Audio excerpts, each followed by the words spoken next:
That's the other most... I think the most traumatic thing about this game is it plays so heavily on your nostalgia, but you don't even get to hear the fucking Metal Gear Solid theme once. Because of legal issues. Whoever the fuck those Russians are can go fuck themselves, to be honest. I don't give a fucking shit. Don't give a shit. That's our song, and you interpolated and stole it from us in 1867. Fuck off! Fuck off! Even if they did steal it, I don't care. At this point, they made your song so famous, and they did it better than you did. Be better. Dark Side.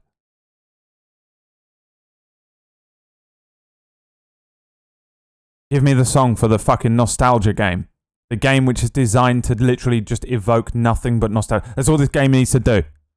Evoking nostalgia all day. Give it to me. Fuck off. Kill them. Kill them. Konami. Go back in time to 2008 or whenever this was being developed. This is one of the most expensive games of all time. You have the money to go and kill them. Hire a hitman. Go find Snake in the real world. And send him in.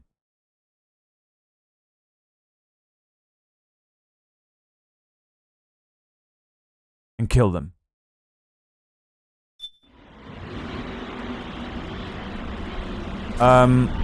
Yeah, I need to, Is there a fucking horse? Oh, that's a dog. Oh, I guess it didn't save, because I would have picked all this up. Fuck me, I have to go all the way around the edges again. Okay. Okay. Blim, blim, blim. Yeah. Love him.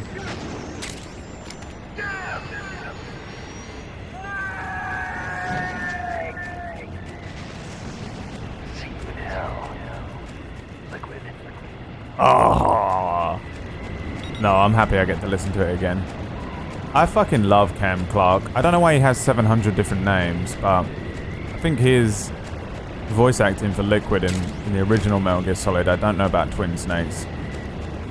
I think it's great, dude. I think he's excellent. Brother!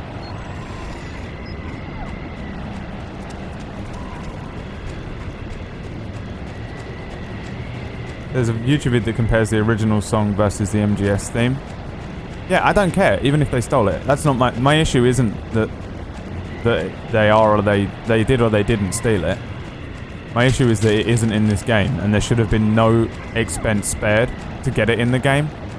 But I think what happened is that Konami went, no, we don't even want to have to deal with the legal battle, so just don't put it in. And they were like, yeah, but pay them for it. Pay them an amount that will shut them up. Nah. I think. I might be wrong. I looked into it a long time ago. And I'm sad about it, because they put a lot of money into this game. They put a shit ton of money into this game. I don't know if it still is, but I know that when it came out, it was like by far the most expensive game ever made. All that fucking Philosopher's Legacy went into this.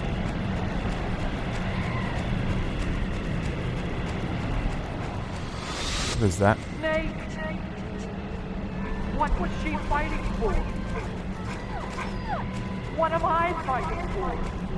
If we make it through What are you fighting for? I'll tell you. If we make it through this, I'll tell you. Okay. I'll be searching soon. You actually get points for locating the nostalgia in the game. That's how much they want you to do it. Look at the boys! What's up, boys? So, this is 9 years later, so they could very well be the puppies. The big ones there, could be the puppies that pissed on me. Right? The first time we were here. Which is why they recognized me.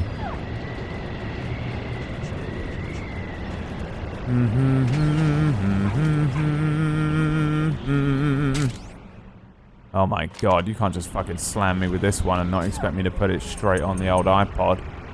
This is one of the greatest songs of all time.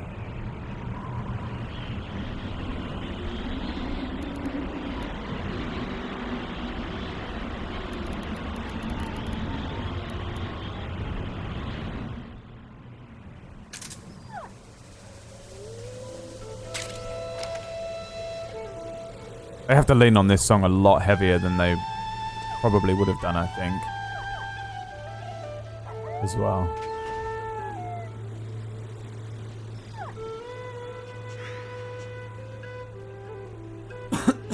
Right, Zod, yeah, the audacity. What are you gonna do?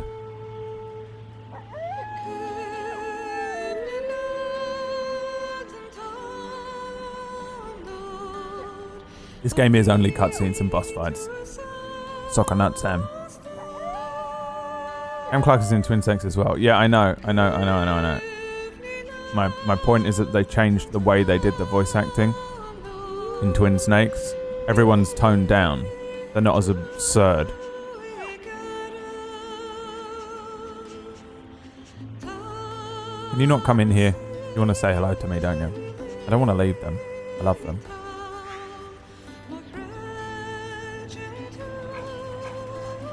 You fucking piece of shit. Getting excited. My dog does this as well. They become insane.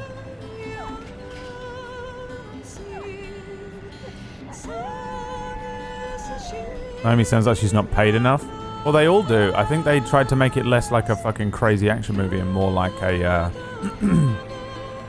take themselves seriously, as if the characters were real.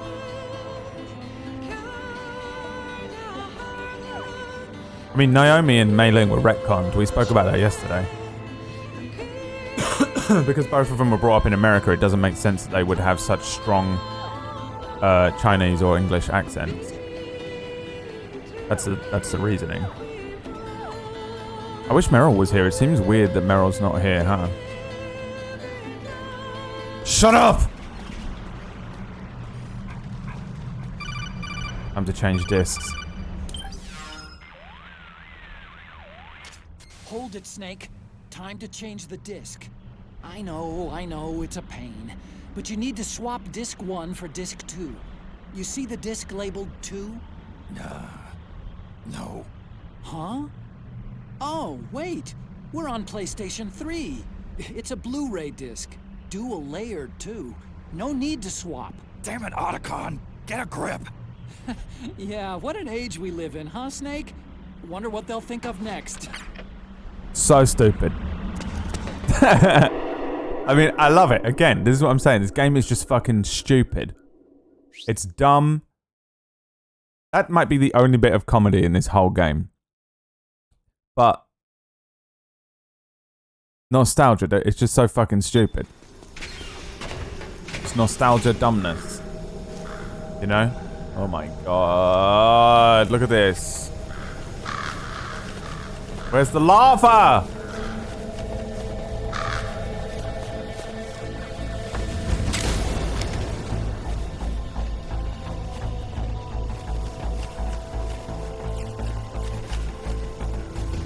So cool, man. How much of this they've already built? How hard could it have been for them to just remake the game in this fucking engine and shit? Like, come on. It's already done. You have all the re-recorded audio from Twin Snakes. I bet half the reason is because they did read Twin Snakes and they were like, oh, we can't be bothered to do it again, I'll be honest.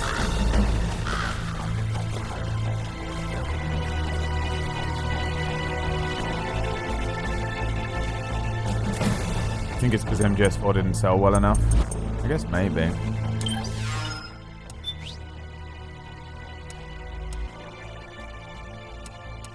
What am I doing? Oh yeah, chaff grenades.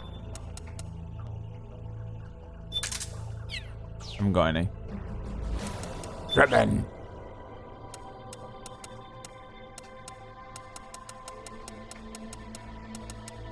Is there none here? Where the fuck are the chaff grenades?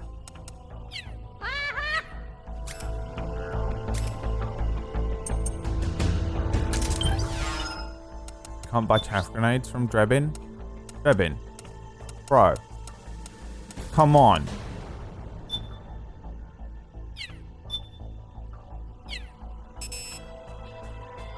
What the fuck is this, Drebin? Didn't want to make the game too easy on me.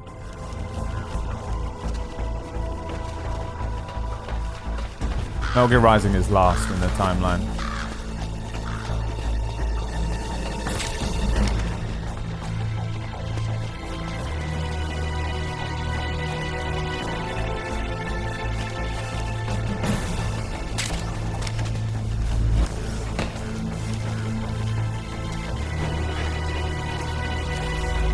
Is it just ammo down there? Sucks.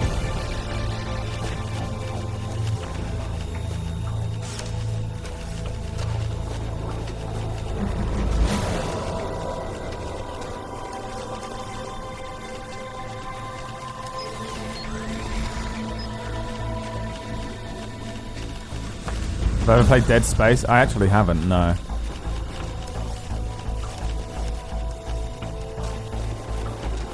We finally have enough for a Mosin. Oh my god.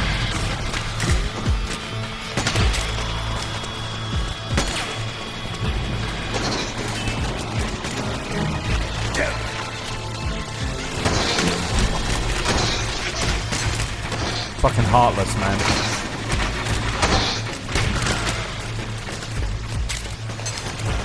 Railgun ammo. Oh, maybe that's what was down there.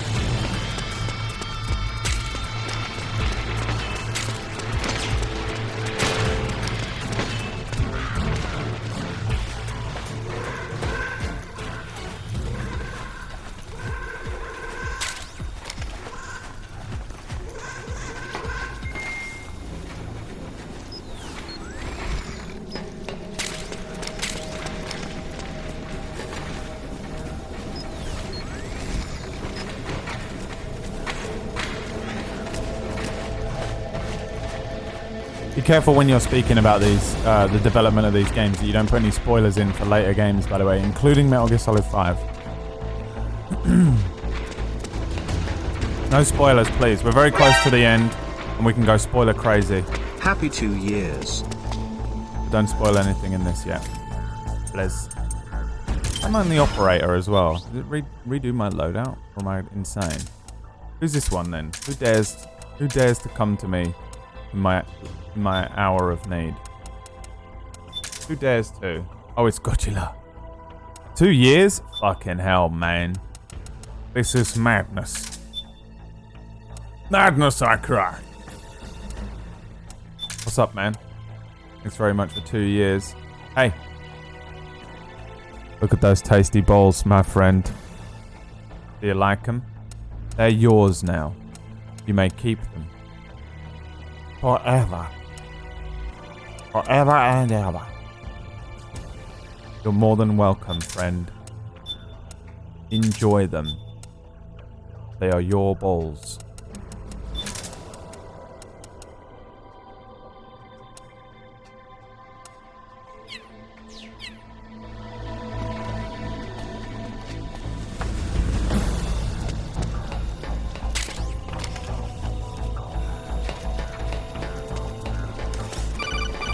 Not where I'm supposed to be going. Fucking select doesn't answer the call. Otacon, how do I get this door open? It's not opening? That's weird. I know I disengaged security back at the lab. We should have been able to get to Rex's storage hangar from here. I've got it. If memory serves, there are casting and rolling facilities directly beneath the furnace. Oh. You should be able to pass through them to a drainage duct that leads to the hangar. Yeah. How do I get there? There should be a special service elevator in the northwest corner of this floor. All right. Northwest corner. Got it. Okay. Jesus Christ.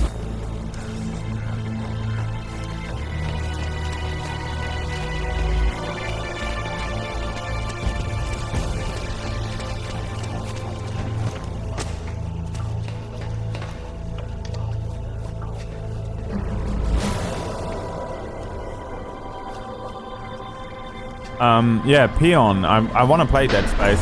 It's on my list. It's on my list of series. I got a few that I want to do. Devil May Cry, Mass Effect, and Snake. I've got something to And tell that, you yeah. about Naomi Hunter. Oh, What about her? She might be a spy. To kill me? Is that all you cared about? Frank Yeager.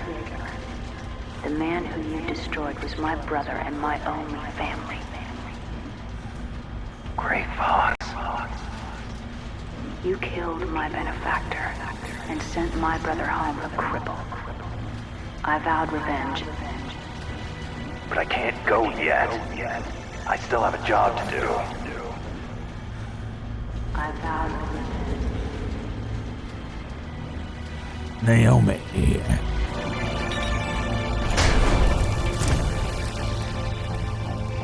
Ah!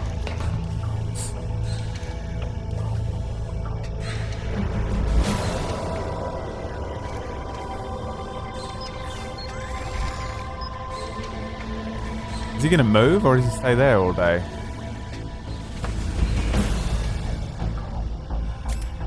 Spend your points to feed Gen... No, don't talk to me about Gengen. I can't think about him. I can't think about him. I swear to God, he better be alive. If PB has me playing a game that in which Gengen gets killed, or Shiro, honestly, I don't think I'll ever speak to her again.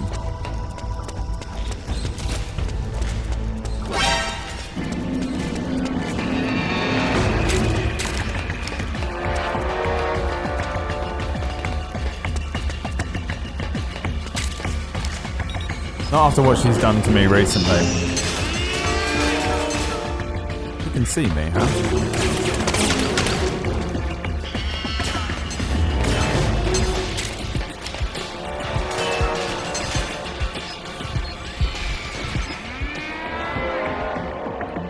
Railgun. I think it worked.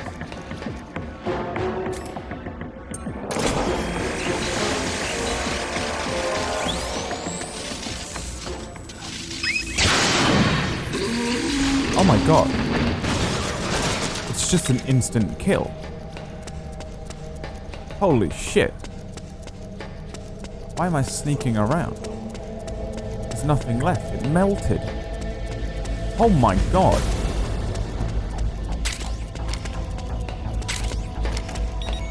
You could say, holy Shadow Moses. I'll provide my own laugh track, thank you. I know you didn't laugh. I know, you don't need to rub it in.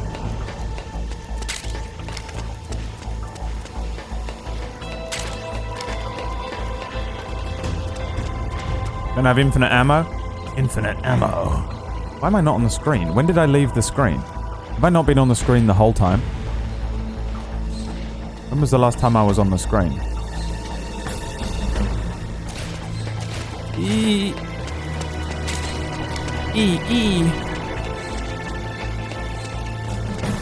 Emmerich.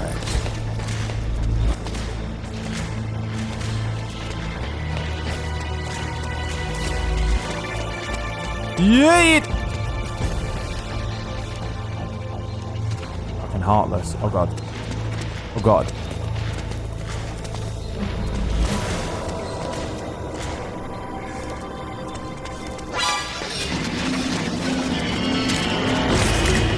Ah! It's on me! Ah!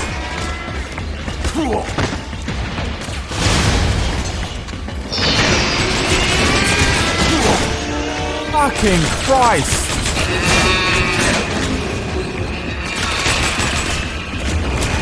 But I want the javelin!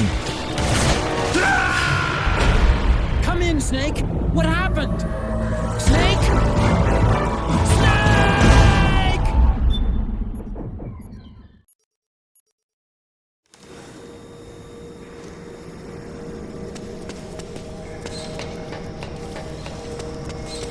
Give javelin, please.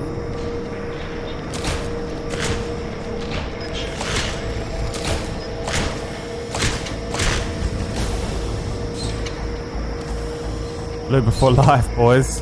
That's the rules. There's only one rule in this whole Twitch channel. He's gonna jump down on me.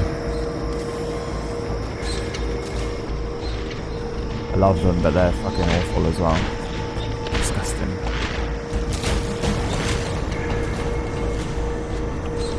Gib Javelin. Thank you. I'll...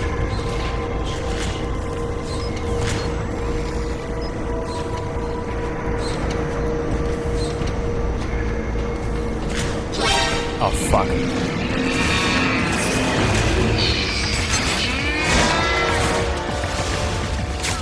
Woo! Oh, there it is. That's where I gotta go. Snake, are you all right? Snake? Snake! Railgun time. It is very fucking tempting. If I get caught again, I will railgun it.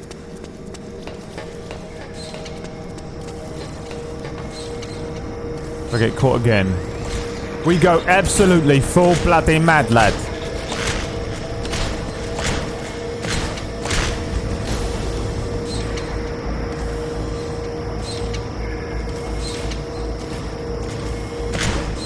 The strong kick. Look at those fucking Muay Thai legs, dude. Look at him. He's been doing the fucking world's greatest Muay Thai training his whole life. This is the power of Metal Gear Cow.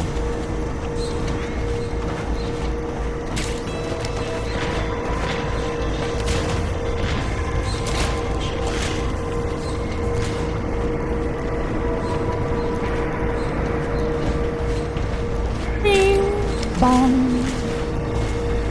Bing, bing, bing, bing, bing.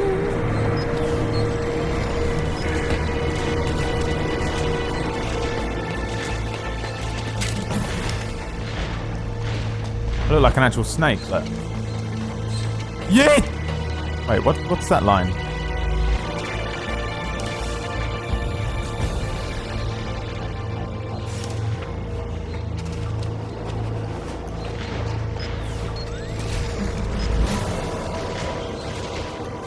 There appears to be no way around, other than up here.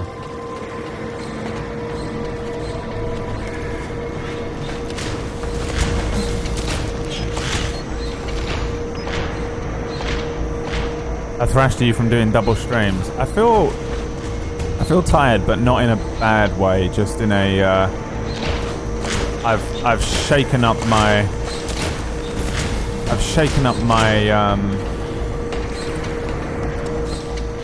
my schedule in a way that has fucked with me a little bit. But not so bad that I'm losing my mind. I just feel like I need to get used to it, you know?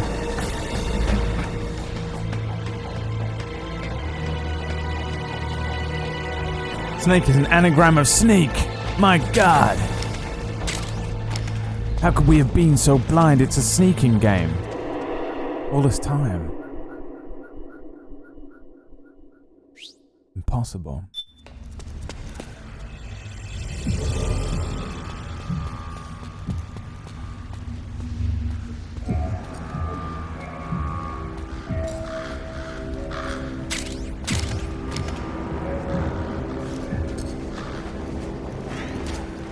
Finally.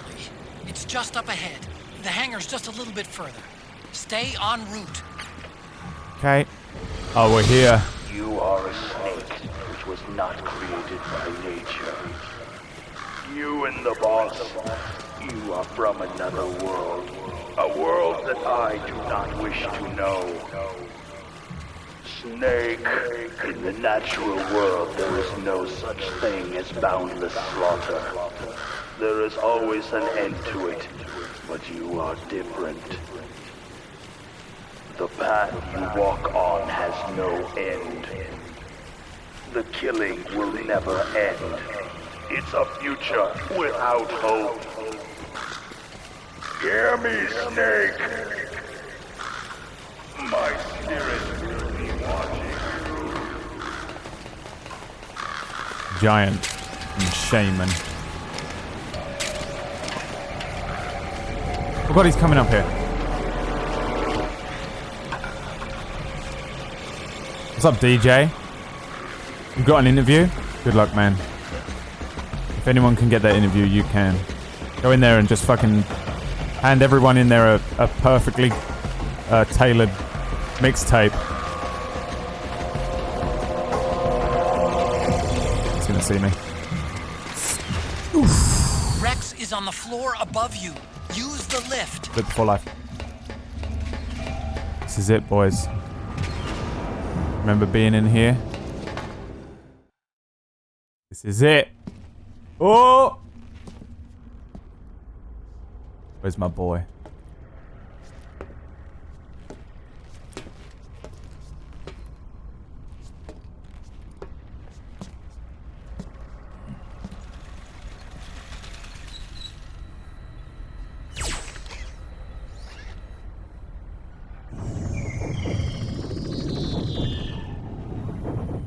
Hop on, Snake. I'll send her up.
Rex.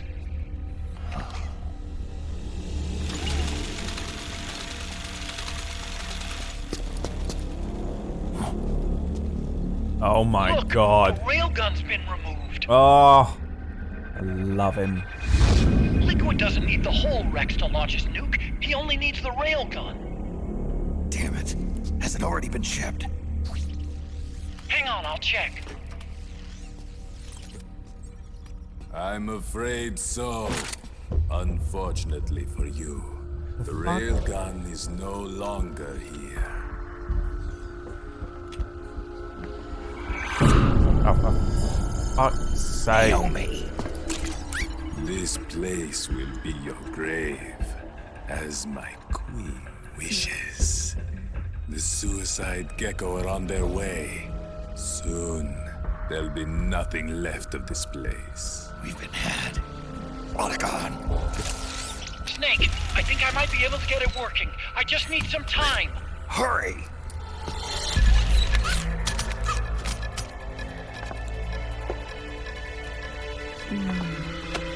I'll leave the rest to you. Naomi!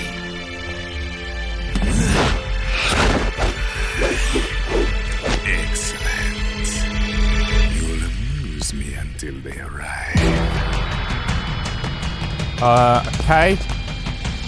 Okay, now this I genuinely don't remember how to deal with him, but... I'll take care of Rex. You take Vamp.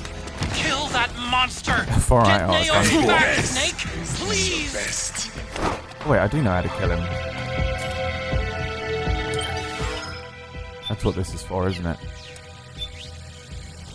That's what the syringe is for. Yeah?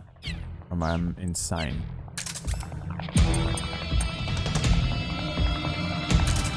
Take this! Oh, bro.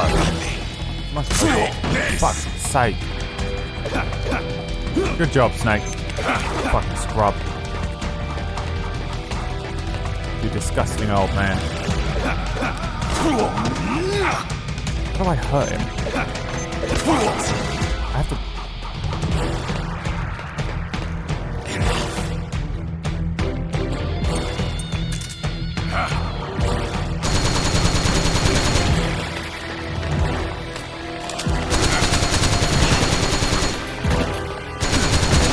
have to just hurt him up a bit. And then nab him with the syringe. What are you doing? Fucking flamenco dancing.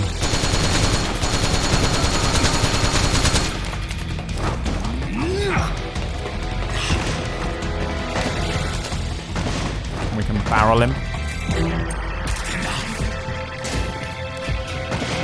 Come here. Witness the true power.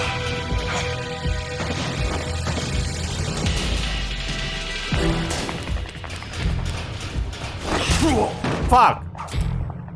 He is more powerful even than the barrel.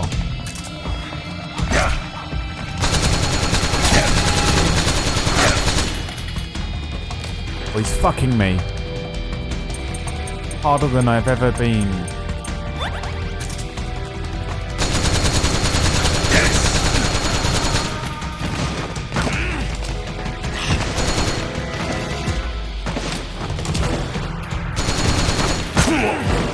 Is this your best? Yes! Is this your best?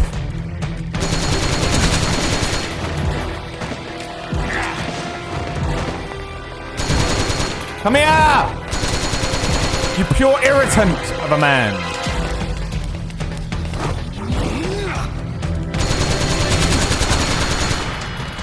Got him in a dick that time.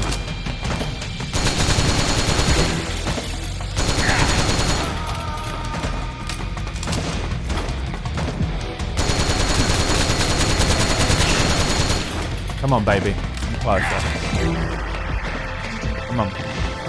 Come on. Come to me. Come on. Come here. Come to me. Yes! You did it, Snake! Yeah, did I? Or do I need to now hit him with this? I fucking...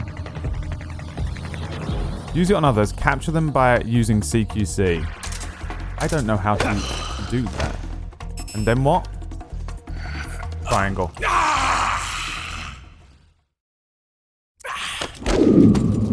What have you done? There. Now you're a mere mortal, like the rest of us. Clever. But can you kill this mere mortal? He's mortal now. Nullified his nano machines. No longer a vampire. Uh-oh.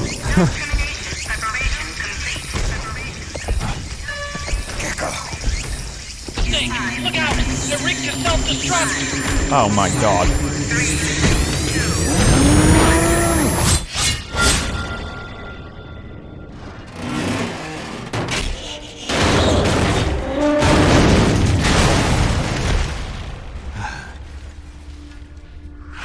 My boy! Snake, sorry to have kept you all waiting. I love you. You ready for this? Sonny gave me the go-ahead.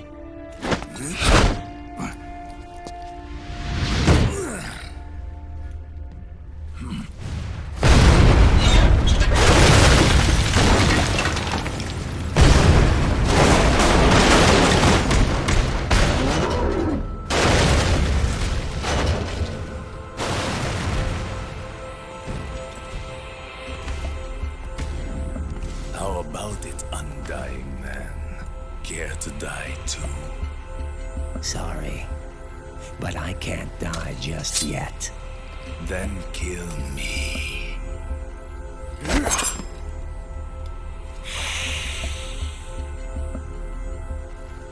Snake, this one is mine. You keep those gecko at bay.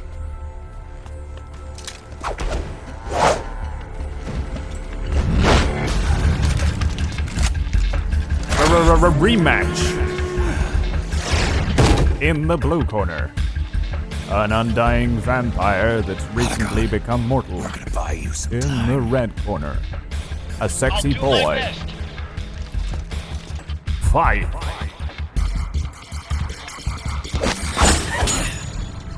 Wait, you're a scout too, are you not? Then, Let us duel with blades.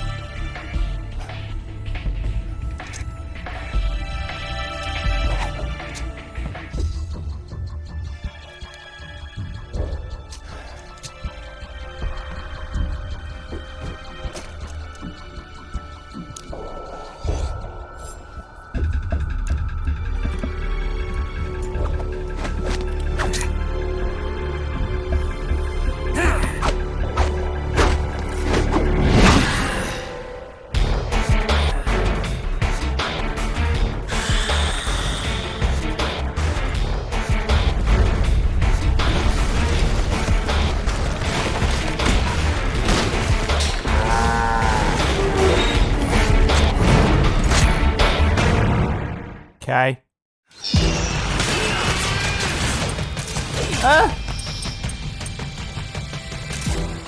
Those are suicide. They blow up. Jesus And they take us fucking with them. Christ. You've got to keep them back.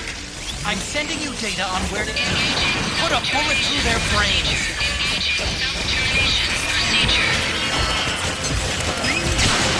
Good, Snake.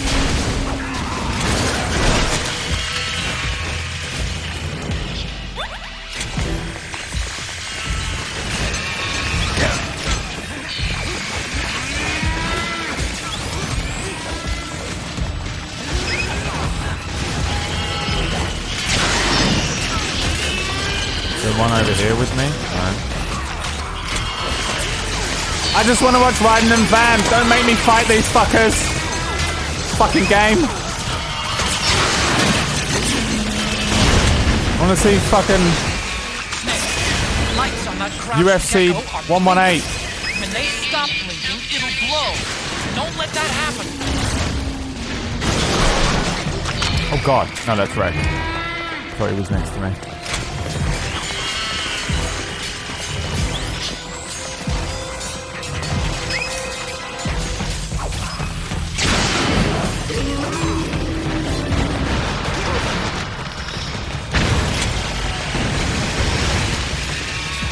Damn! Here they come again! Hang Where in is there, he? Snake! There he Don't is. give up! Fuck, did I miss? No.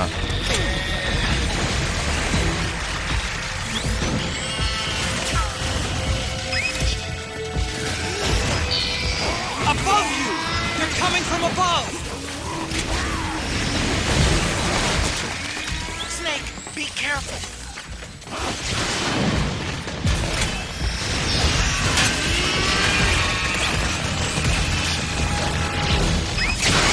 By the way, I'm loving my Versace outfit, which is why I haven't shaken the current camo off the Octo camo.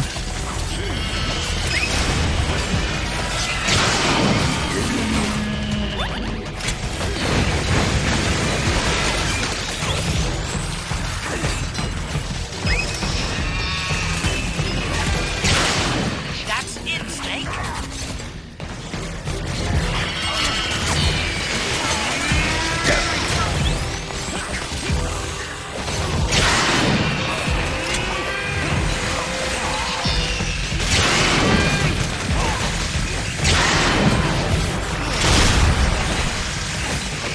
Has to be fully charged so it doesn't fuck up.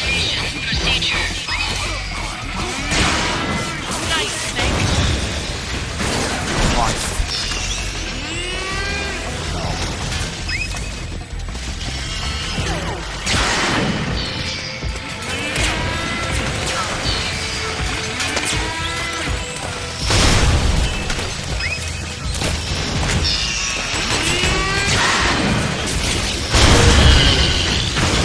Jesus.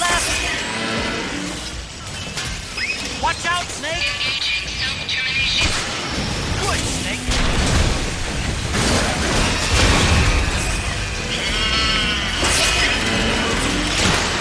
Good, Snake!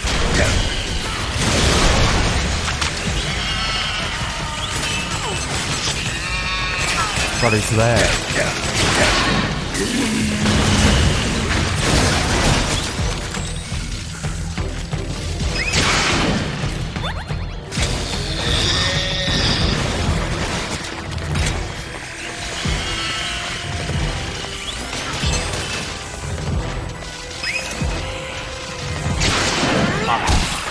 Oh.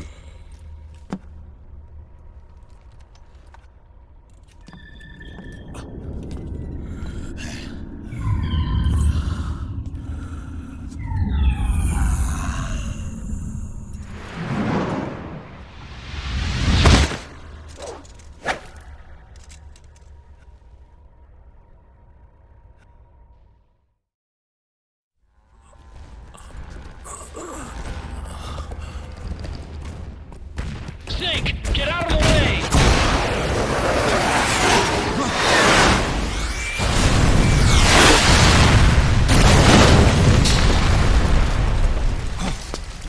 Rex.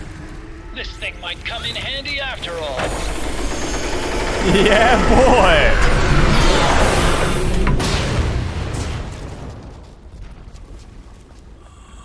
He was never immortal. His natural healing abilities were enhanced by the nanomachines inside his body. But after so many battles, he's finally reached his limit. Doctor, ease my pain.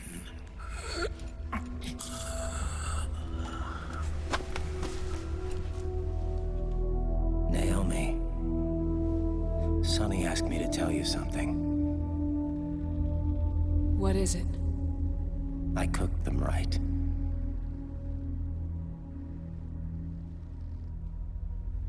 I see.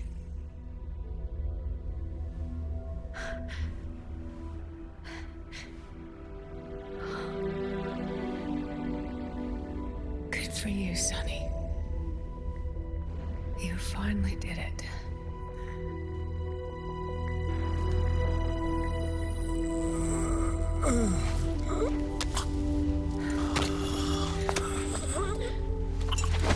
No, I can't save you.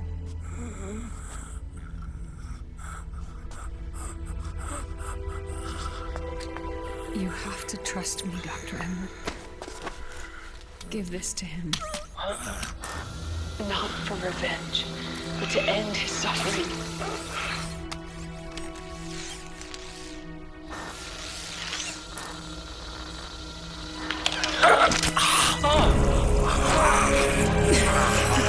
Now you can return to your true self. You can be at peace. I can die. Yes.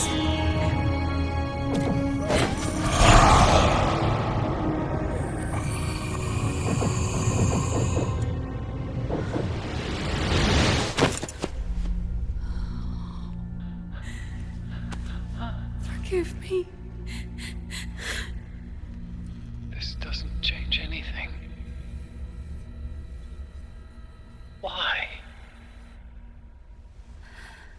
We can't erase the past, nor can we forgive it.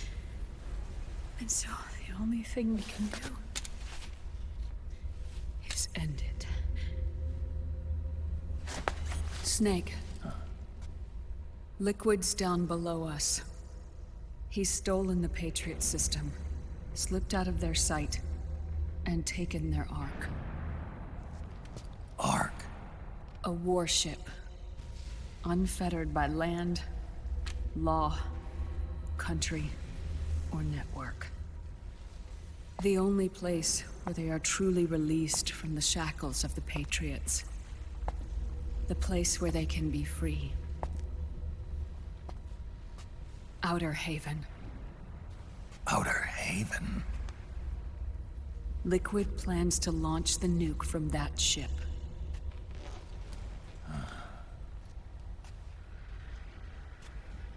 Snake.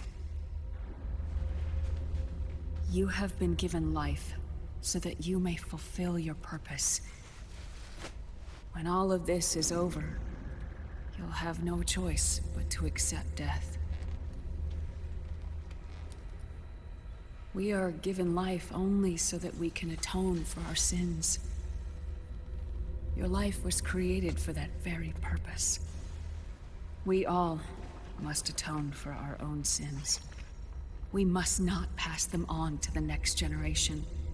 We must not leave them for the future. That is your true fate.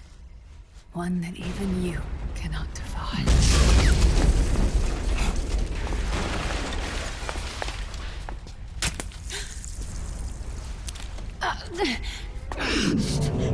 Naomi!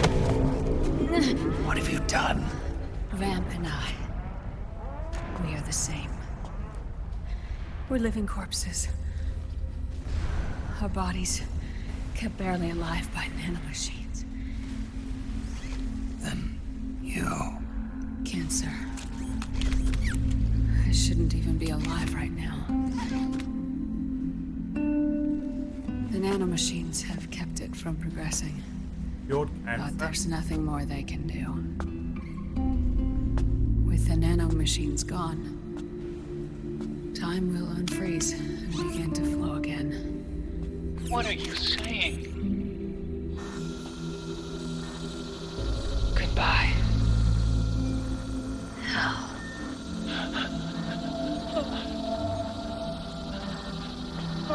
Don't!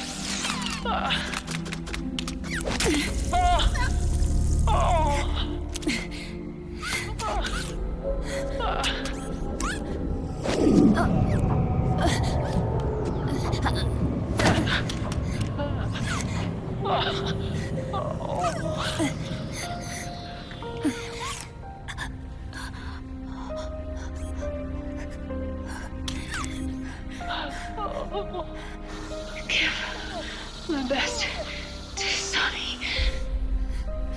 Naomi, don't do it!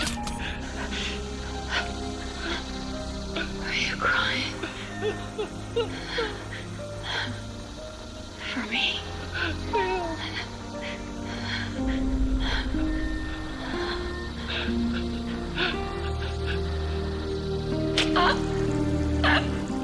Naomi, why?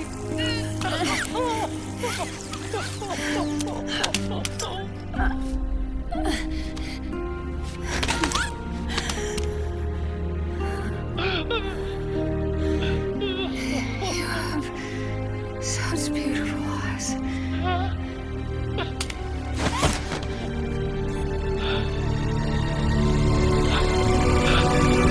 I'm sorry for everything.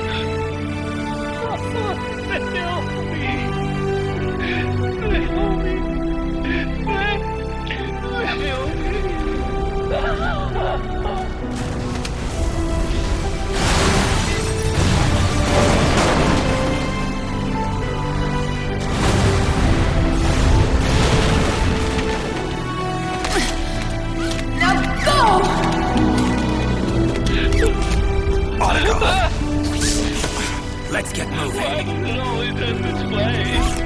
Otacon! Come on! Pull yourself together! Naomi! You're coming.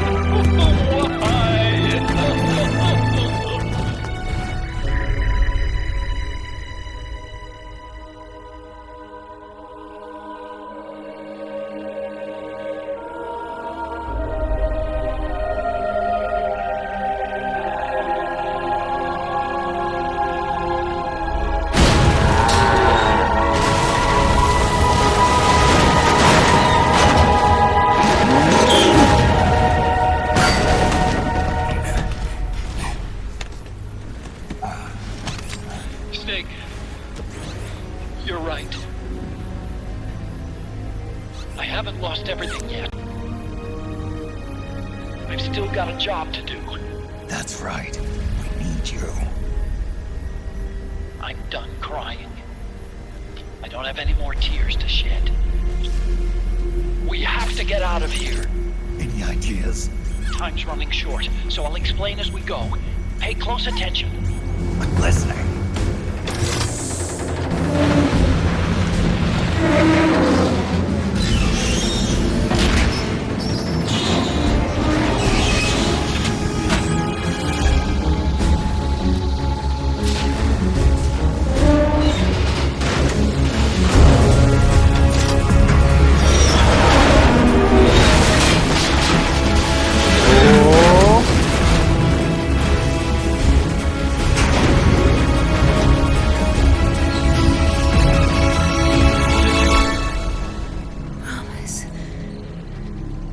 Promise me you'll carry on. Or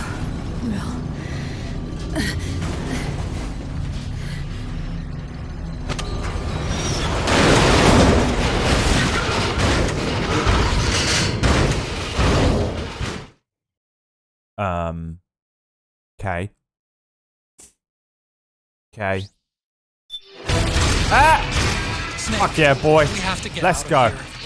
Follow the supply tunnel. Stomp those gecko and head straight for the exit. Now I'm gonna cry. The fucking I've made fan Rex service. go. Oh!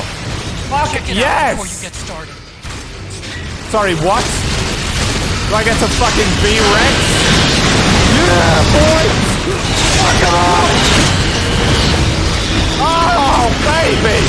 God damn, I want a fucking gunflow of Rex. Fuck off! Fucking little shit. Fuck off, Phil. Fuck off. Fuck it. Come on, baby, where are we going? Out this fucking door? Is this a door? Nope, I gotta turn. Can't turn. Only strafe. Okay. Woo! What you got, bitch? Dude, look at this. I fucking love Rex so much. I love him. Fuck off. Fuck off. Woo! Do I have another weapon? I feel like I do. Wait, I have an iPod.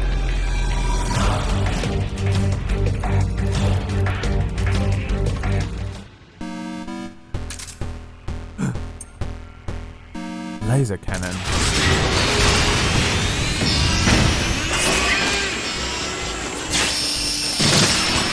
Oh, great. Good job. Missiles.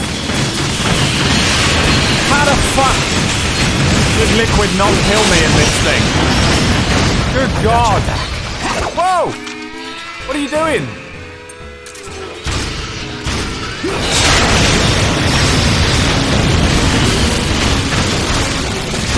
Can't even hear the fucking theme of Tara. Let's go, baby. Woo!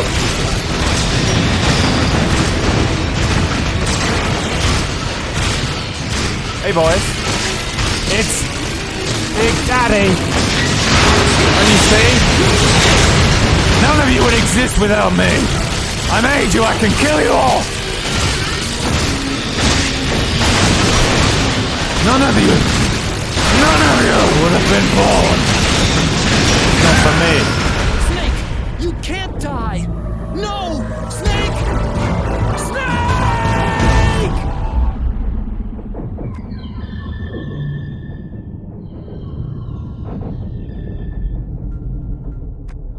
How is this possible? How can this be?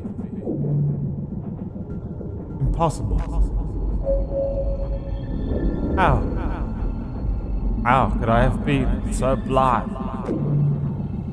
How could I have been so wrong?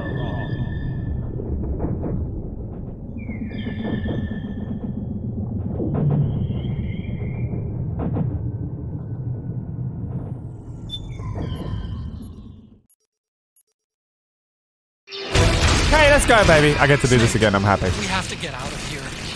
Follow the supply tunnels. Stomp those gecko and head straight for the exit.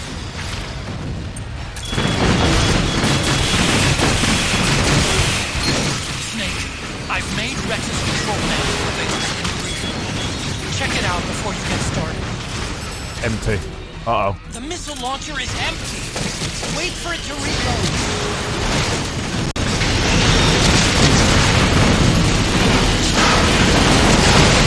Jesus.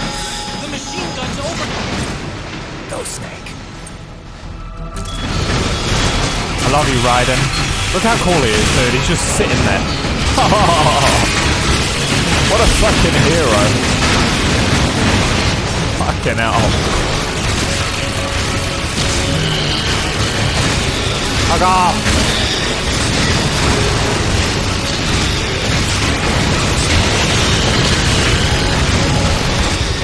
Look how cool Rex is, dude. I love him. You don't think he's cool? Fuck you. What about this? What about...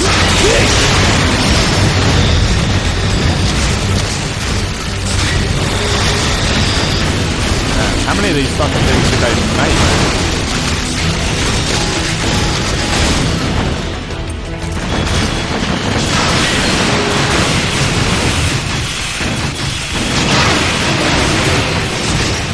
The launcher is empty.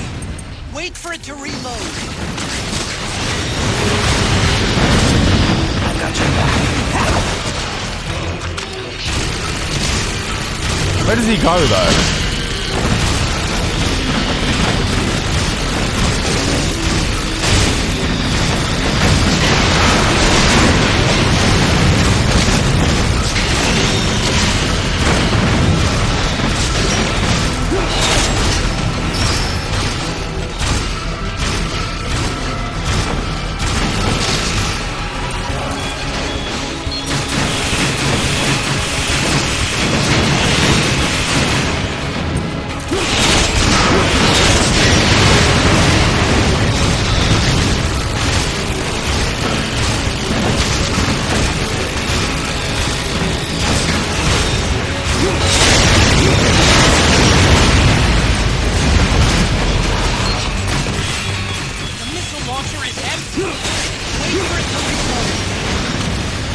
Man, all those big kicks they were giving me when I was standing at the feet of their legs. Fucking wish they hadn't done that now, huh? Come on. Come on.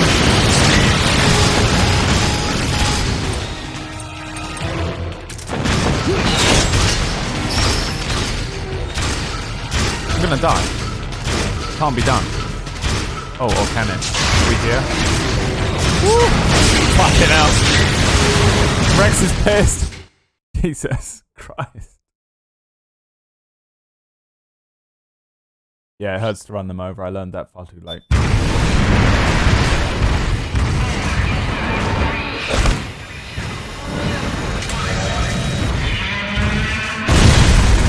think there's a dash, but I can't remember how to do it.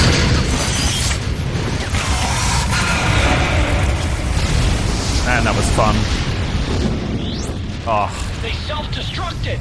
So cool. That's so cool. Ah. Right. My boy. What's that?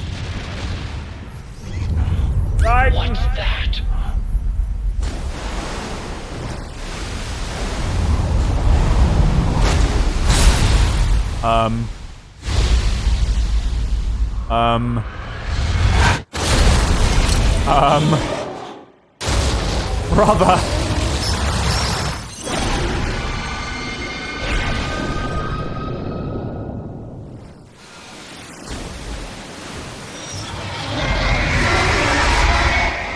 Uncle Ray. Ray! It's not over.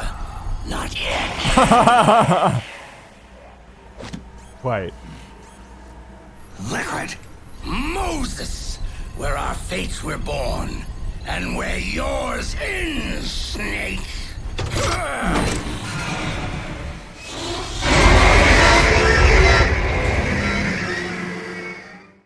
Oh my god. Are you serious right now? Fucking yes! Let's finish this, Snake. Fuck off, bitch! Fuck off! The missile launcher is empty. Wait for it to reload. How do I dash? Ooh, X. Okay. Gotcha, bitch. Oh. Close. Oh, well, we're good.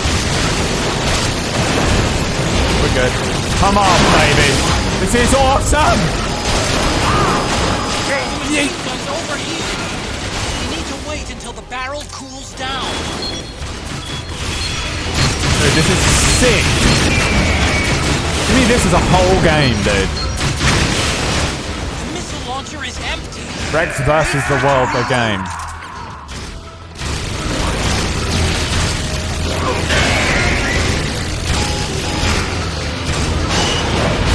Oh fuck!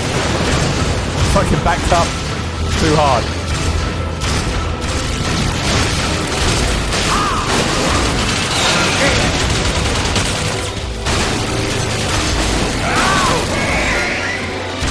Fucking kick him.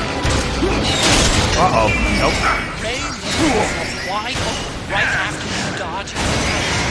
Keep dodging them and wait for your chance to counterattack.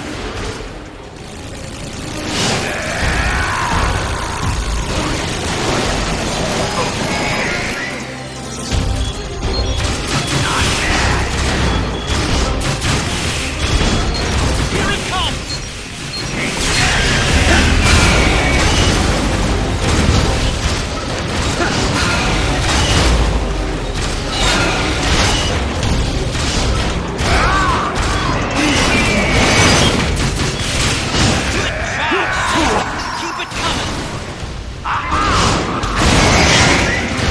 Fucking absolutely outmaneuvers me every time I try and fucking CQC this bitch. God, this is awesome. So dope, man.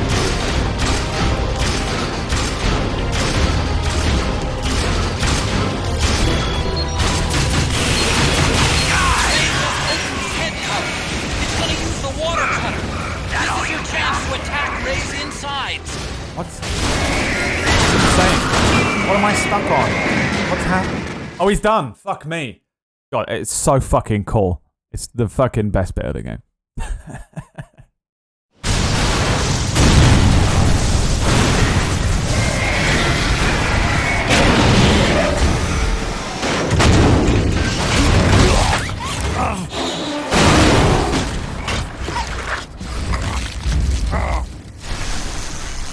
Thanks, Steven, please. Where's Liquid?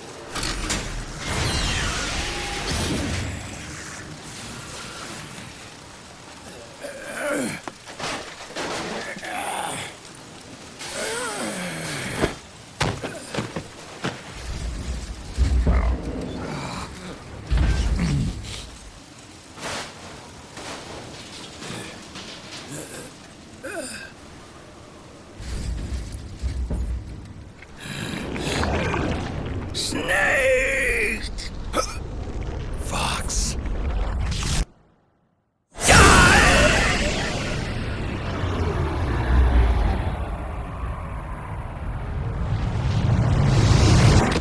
Fox died Janai. Is that right, PB? Think again.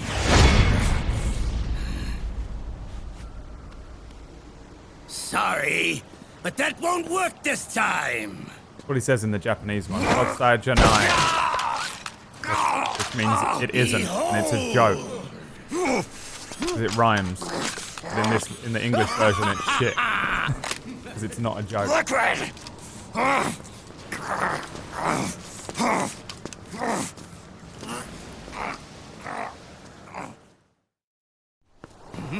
Look at him. What a fucking piece of shit.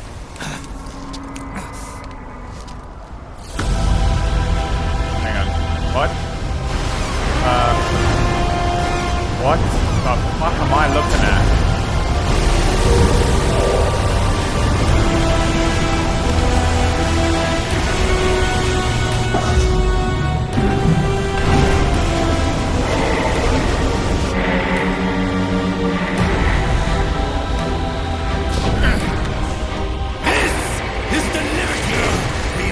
For ourselves. Outer Haven. And with this weapon, I will destroy JD. Then everything ends and everything begins. But as for you, brother, you'll stay here to mark the silent's watery grave.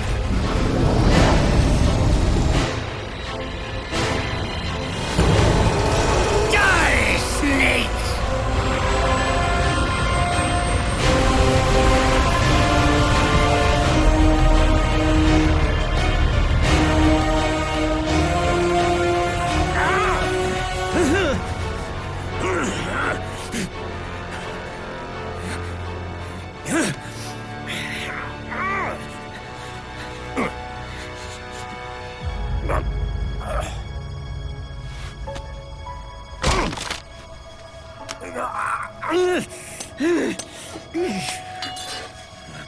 Sonny, forgive me.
Jack, do you remember the day we met?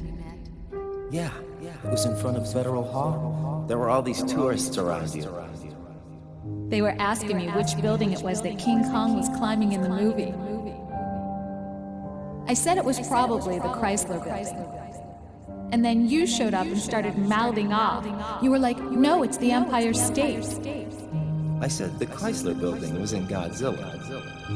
We started arguing, and I forgot all about the tourists. The next thing we knew, the tourists had gone away. And a week later, I found you again by coincidence out in the base corridor. An amazing coincidence. That night, we went up to the top of the Empire State Building. It was so beautiful. I didn't care anymore who was right. And that was our first date. We watched King Kong in your apartment a bunch of times that night. Didn't sleep till morning.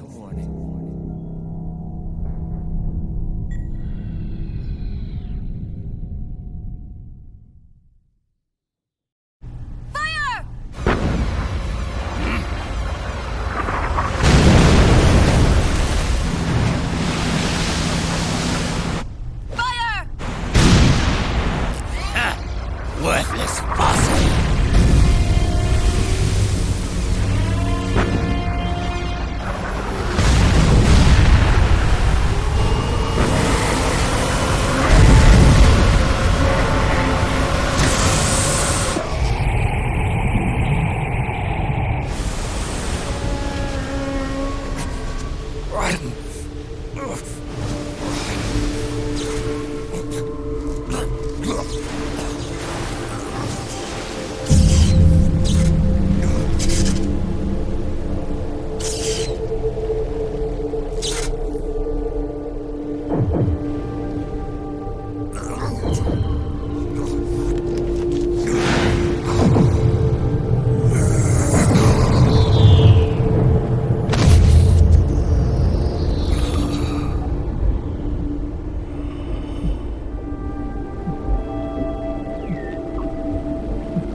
Well, F Raiden. Not F Raiden. That's not what. What the fuck? Not funny. 13 hours in. 15 continues. 139 kills are going up. What am I killing though? There's like nothing to kill unless they mean the cows. What was it? How's that gone up? Have I even seen any people? There's no one in Shadow Moses. Best thing about it, there's no men there. That you just wander around. We've got 155,000 Drebin points now, though, which is pretty nice.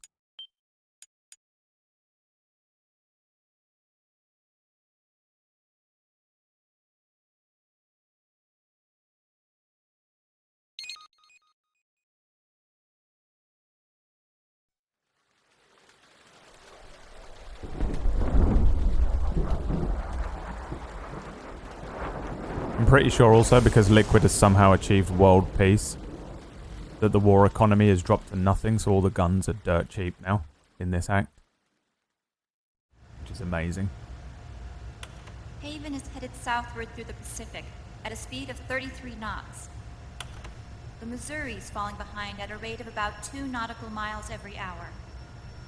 Can't this thing go any faster? I'm afraid not. This is as fast as she'll go. Liquid's target is JD, a U.S. military satellite disguised as orbital debris. Oh. Haven will have to surface in order to use the railgun. If we can figure out JD's orbit... we should be able to predict where Haven's gonna surface.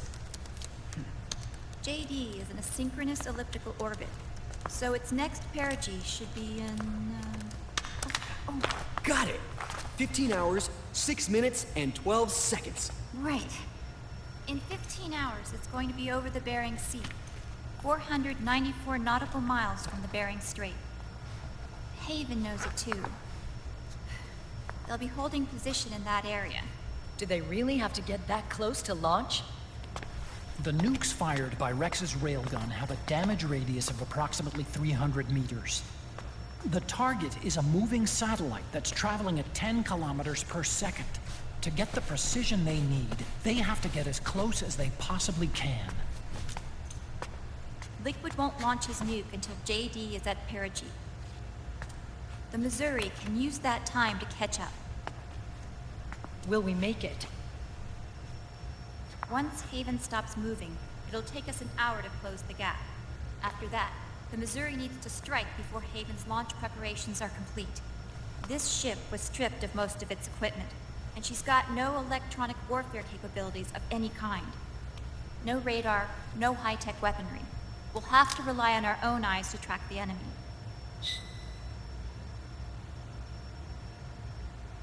From the looks of it, Haven is going to use a railgun mounted on the bridge to destroy JD. You'll need to open the cover to launch the nuke. That's our one and only chance to get inside. Inside? Why can't we attack it from here? It wouldn't do any good. As long as Liquid has control of the system, physically destroying GW would still leave supreme authority in his hands. Sons of the Patriots. Yes, Dr. Emmerich is right. That's why we need to destroy GW from the inside, before attacking Haven itself. Liquid's very own Death Star.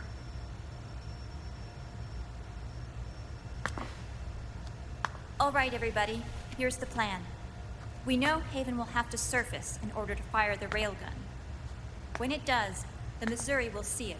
We'll make a quick approach and deliver a strike team. Our goal is twofold. Prevent that nuke from launching, and wipe out GW's programming. The enemy relies entirely on electronic means of threat detection, so they won't be able to see the Missouri until they surface.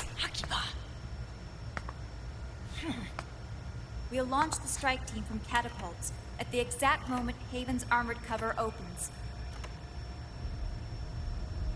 They'll then penetrate GW's physical server room and infect it with a worm cluster. But what if they shut down GW before we get in there? Liquid is already entrenched within the Patriots network. He needs to stay there, or destroying JD won't serve him any purpose. They can't afford to have GW shut down. And let's not forget, Liquid will throw everything he's got at stopping the strike team. Exactly. The corridor leading to GW is defended by directed energy weapons that emit certain types of microwaves. Did you say microwaves? That's right. And at that frequency, the waves will start to evaporate any living person within range. A giant microwave oven. You'd have to have a death wish to go in there.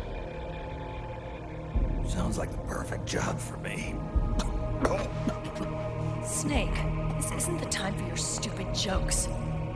Outside the corridor, Liquid soldiers will be out in full force. Inside, there'll be unmanned weapons waiting for us. Where are you getting all this information? You really think there's a way to destroy GW? Yes, I do. She left us something that'll point us in the right direction. Naomi helped with the preparations to stop Haven's launch. Naomi? All of our internal data on Haven came from her.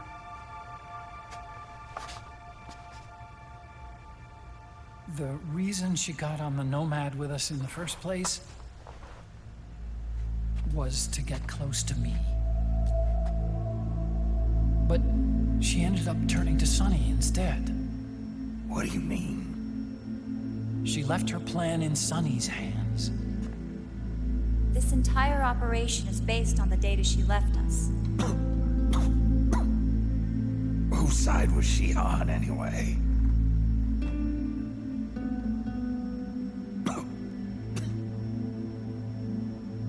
We'll never know exactly what her true intentions were.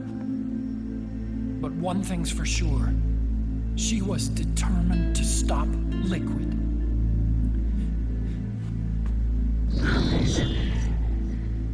Promise me you'll carry on. Or will. Come on, guys. Somebody say something positive. Anything. Attention! Listen up. A wise man once wrote, "The tongues of dying men enforce attention like deep harmony. Where words are spent, they are seldom spent in vain."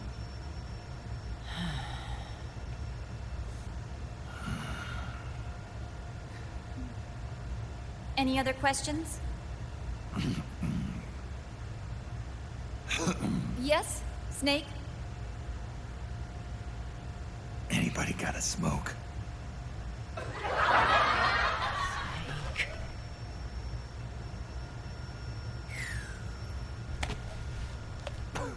When you bomb. When you bomb on stage.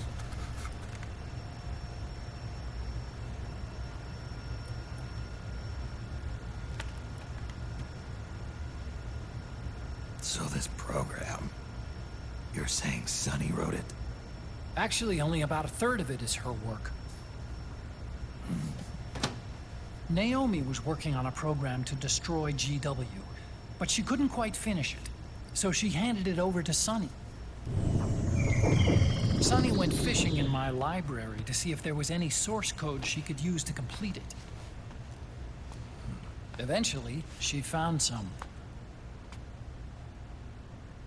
It was Emma's worm cluster.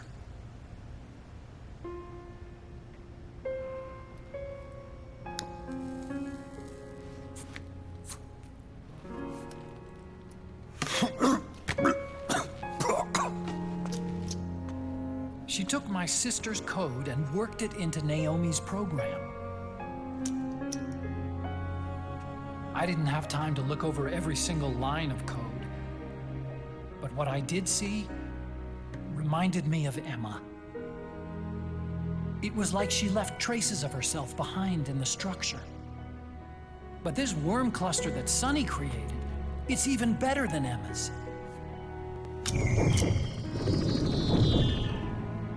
Sunny's worm destroys the AI's intellect by triggering apoptosis in the cells. Once uploaded into GW, it should do some real damage.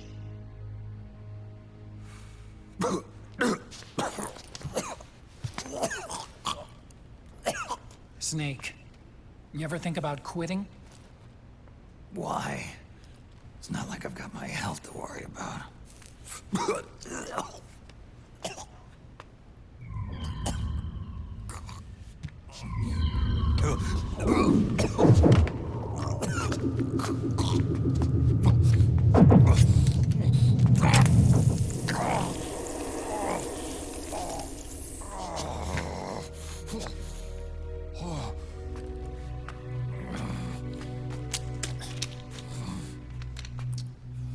Are you trying to kill yourself?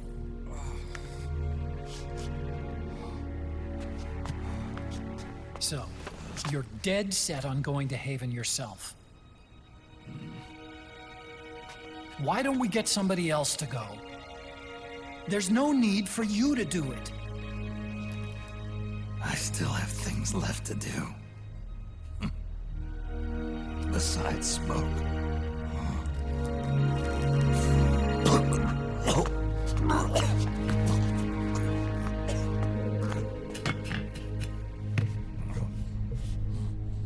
Otacon, why don't you jump off the ship with me? I don't think so. I've still got things to do myself. And I don't even smoke.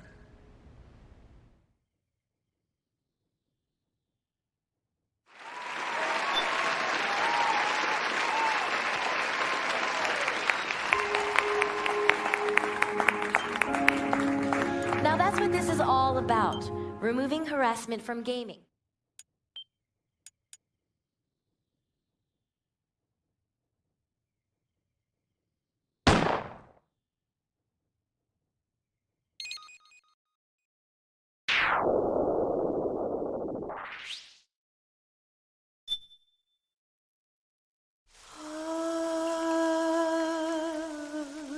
C'est même.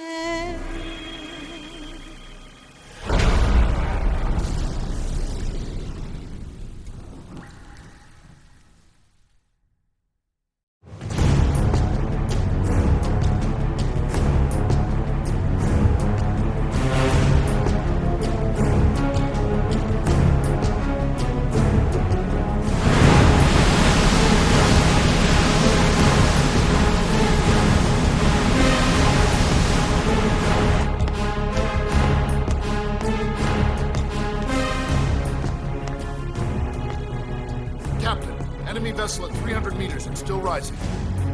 And the engines. No problems to report. Prepare to go full speed ahead, and get the strike team ready for immediate launch. Aye, aye, Captain. How long until it surfaces? About 20 minutes. Right on schedule. When she surfaces and opens up her armor, we'll move in as planned. Aye, Captain. Captain, Yes? this is my first real engagement. I see. Your point? At first, getting assigned to this ship was a big letdown for me. But the inaction was kind of a relief, too. Captain, I'm scared. It's okay. I'm scared too. This is also my first time. But I'm not going to let it get to me, because I'm more scared of what'll happen if I run away. Nobody is going to die on my watch.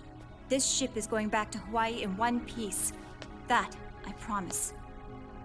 Right. Thank you.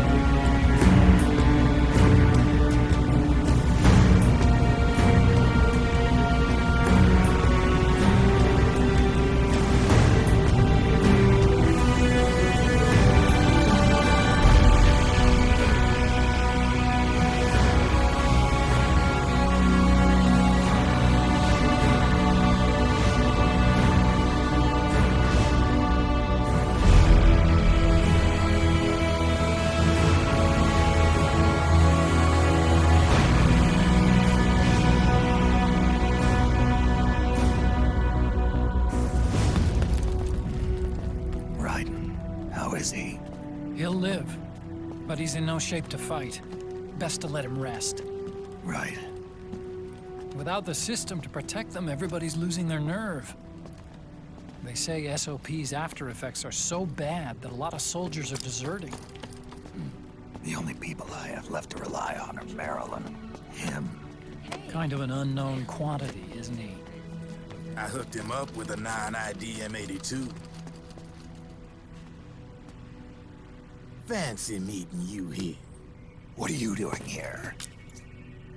I laundered these guys' IDs, then issued them new naked weapons, including that catapult you're gonna be riding.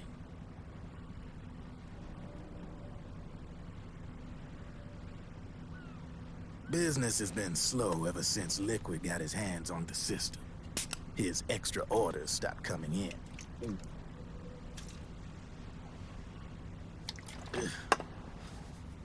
Now that all the weapons all over the world are locked, the only ones still looking to fight would be you and yours. They tell me it's not economical to replace all that useless equipment on the battlefield with my stuff. So I made an extra special trip out here, just for you. Driven, do you even have the slightest idea what's going on here? Of course I do.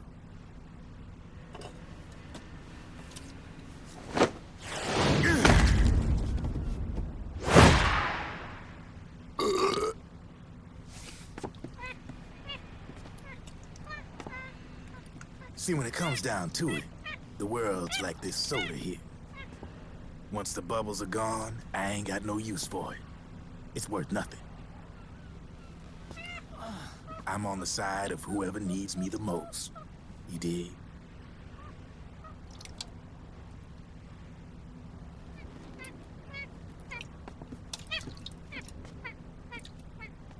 If you need anything, just say the word. I'm setting up shop here for a spell.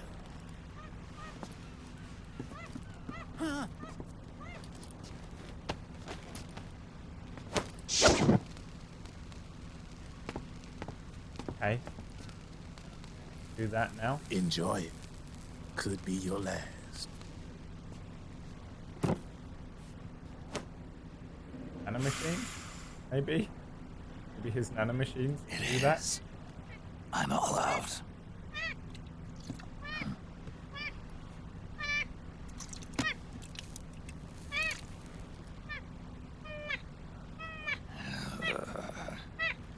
All right.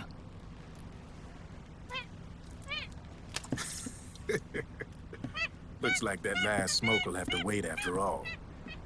Later.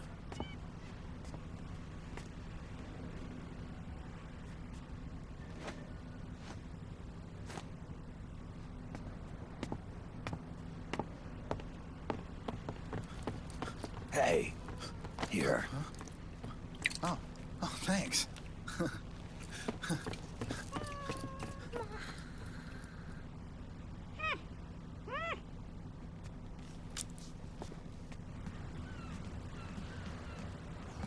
You're over there. There.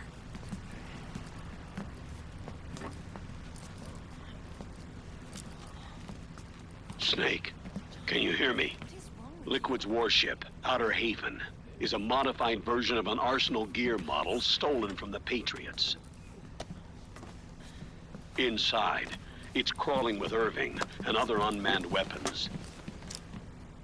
According to Naomi's data, Haven is crewed by a battalion of enhanced soldiers, each culled from the best the PMCs have to offer. If Liquid succeeds in destroying JD and gaining control of the Patriots system, he'll make Haven his flagship, and his PMCs will spread like wildfire across the globe. And then, mankind's armed subjugation will begin. Captain, Haven sighted. Prepare to fire, main gun!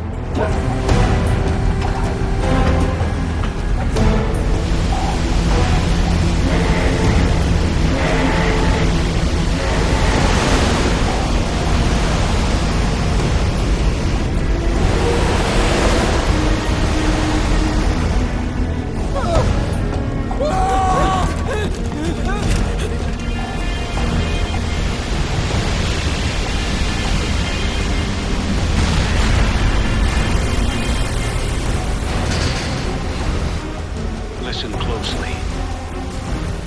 This is our last chance to stop Liquid from enslaving the planet.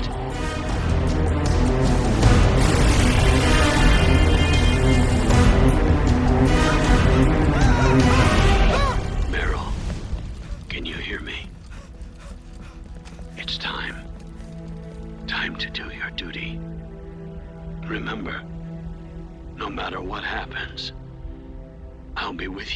till the very end. You are my pride and joy.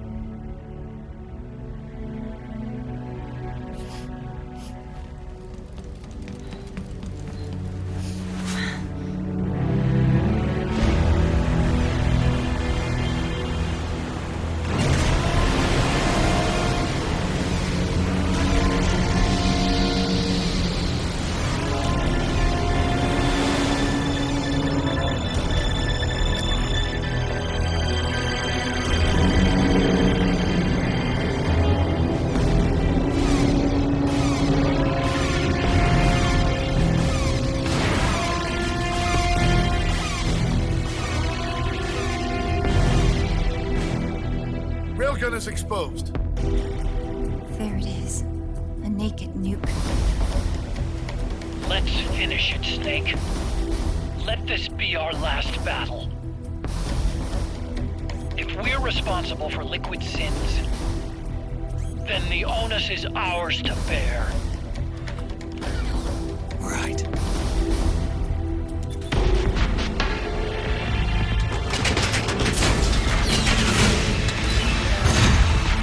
Enemy moving to intercept! Maintain full speed!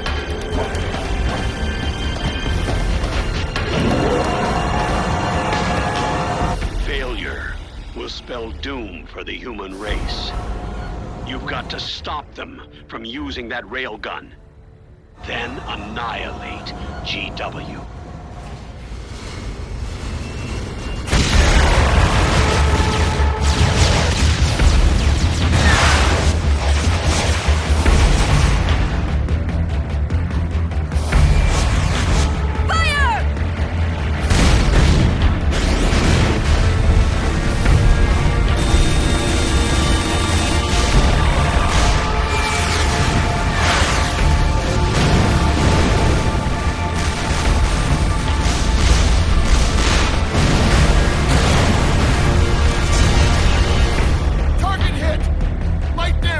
The enemy is returning fire!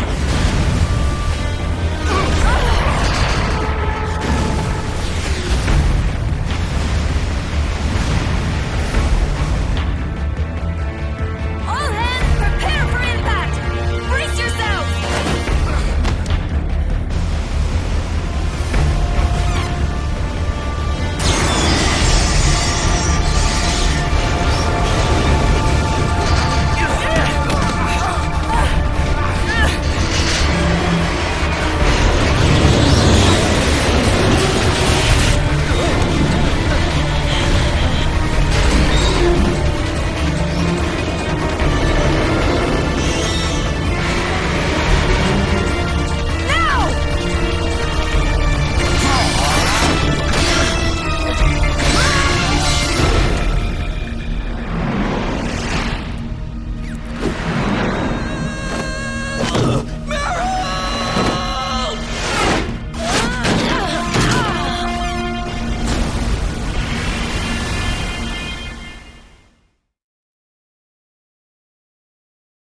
Honestly, the best option to get onto the ship, fucking fling them.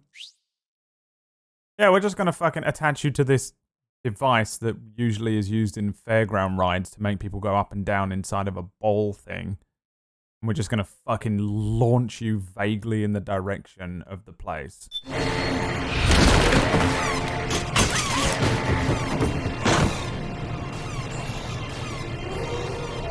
Just gonna trebuchet you in like some medieval rock or wall.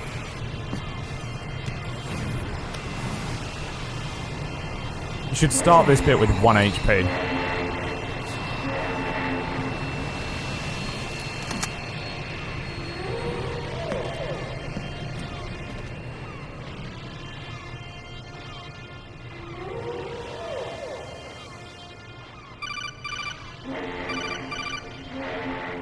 Snake, Where are you? sorry. It's my ankle. Can you walk? I think so. Ah! Are you okay? Ugh, hurts a hell of a lot more without SOP. Makes you feel alive, doesn't it? What about Occupy? He fell into the ocean. Oh my god. Snake, I'll catch up soon. You go ahead. Ah!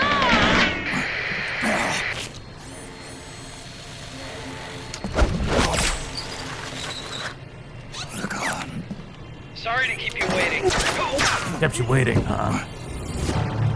Hey, frog.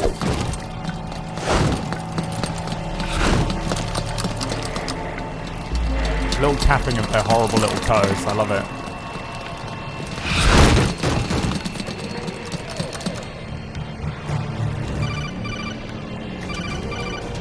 Snake, can you hear me? GW is toward the ship's stern. Hurry! Let's go, baby. This is a good level, man. Good level of the game. 1 second before we fucking get into everything. Couple of subs coming in. Lovely Legend came in with the tier 2. Mwah. Kisses for you, my friend. Good to see you. And me old buddy, the Derp himself. I don't think we've got the Brad Derp emote anymore, but... Enjoy. I've just realised that you get weather, temperature, wind, humidity and shit up in the top right. I don't know why. Fine. Thanks, Derp. 19 months, dude. Thanks very much. Has Brad ever ridden a motorcycle? Fucking random ass question, but yes, I have. The war slump means sweet deals at Drebin's shop. I love this bit. Because the fucking war economy. There's no war. There's no guns. So now everything's fucking dirt cheap. So we can finally get the Mosin again. If nothing else, just to say that I've got it. I don't think I need it now. The Tanegashima. Gashina. I don't think what I'm gonna need. I need Mosin again might actually be kind of useful for what's coming up.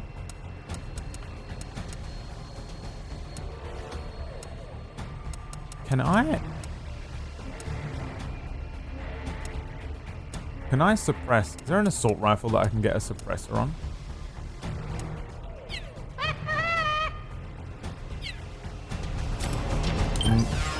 Mausin? What the fuck are you saying? Isn't it pronounced Moshin?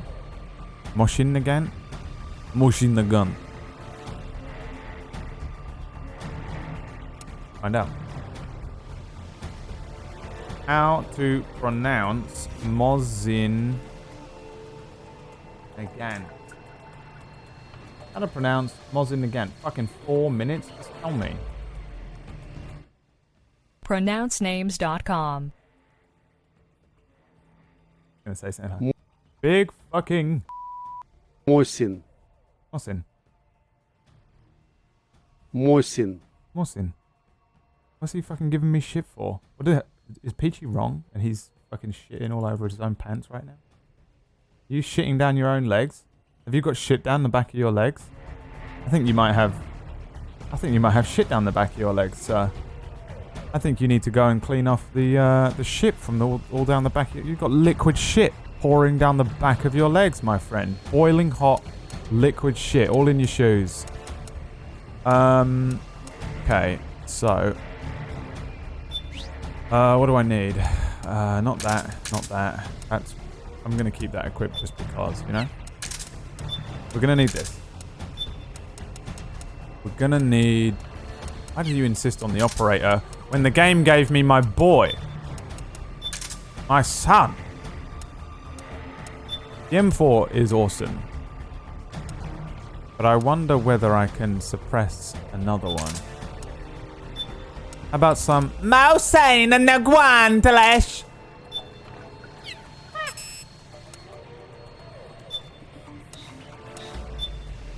Hot sight, scope.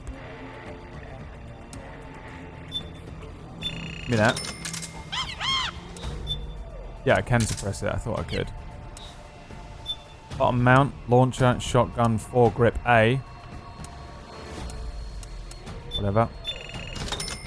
We're gonna kit ourselves out because I've got a feeling I have to go to fucking war here. Need a light. It's daytime. Can you check the weather?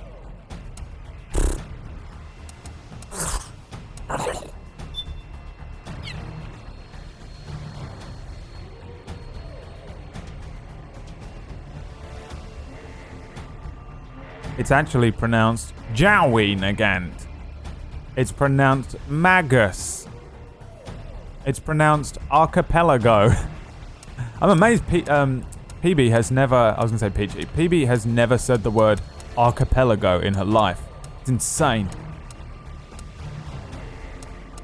Madness. Oh, you know what? Actually, the Saiga might be nice. Ah! Guess not. Guess we get no Saiga. Oh, wait. I'm not done. Not done!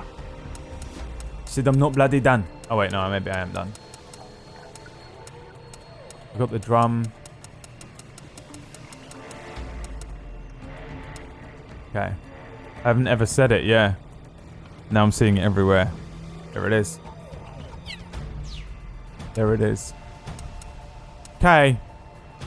Okay, two things. One, we can finally watch the Metal Gear Solid 2 critical close-up video. So I might try and time today's stream in such a way that we actually watch that at the end.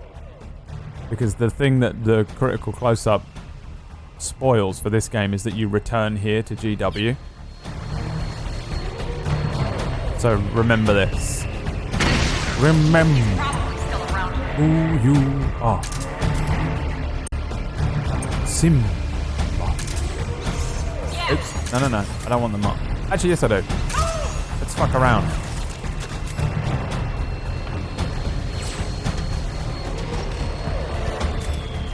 How do I make...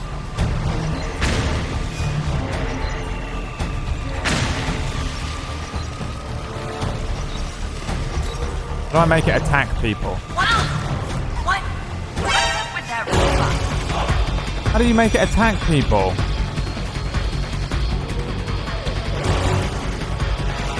You can attack people with the mark. Fuck me. Oh, this has gone really well.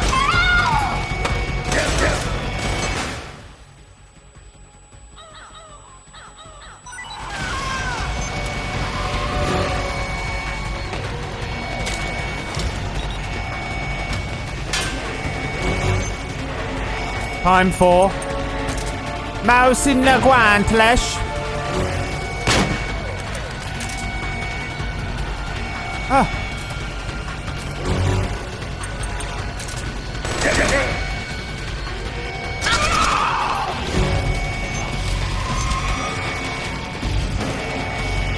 Is that it? You're just in alert the whole way through?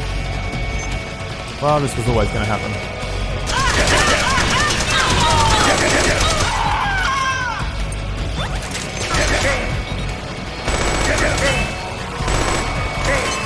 Fine, kill me! Fucking game! Jesus!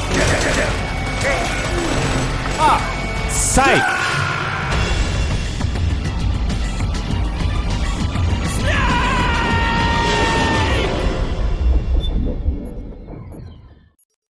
Those videos are amazing. Yeah, they are good. How do I use the stun ability? Good job, Snake. You made it on board. Welcome to Haven. Enemy units are already on their way. Break through their defenses and find GW's server room. Oh, it redid all my fucking weapons. Hunting fucking game.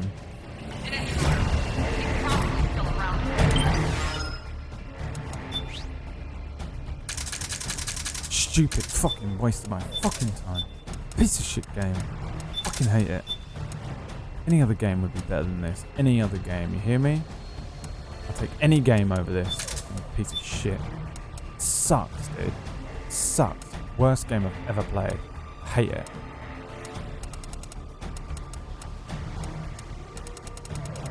Hate it the most out of all the games that there are. I don't have the mods in the game because I haven't paid for it.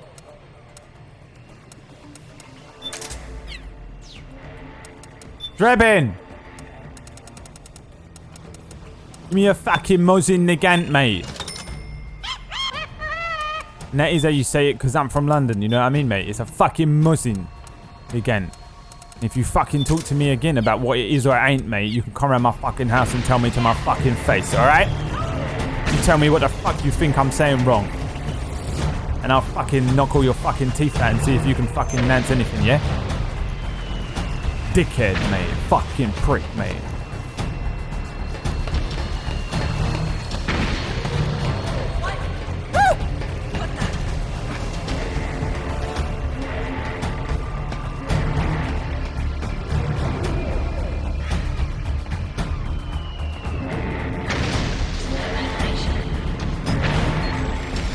Nice. You look like you got rabies.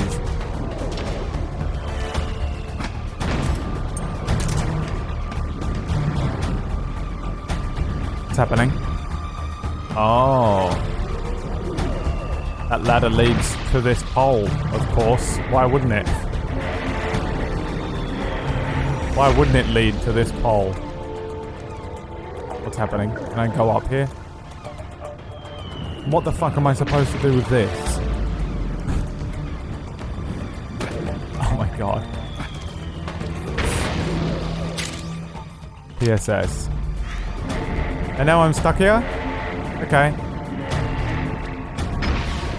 Alright. Oh my god.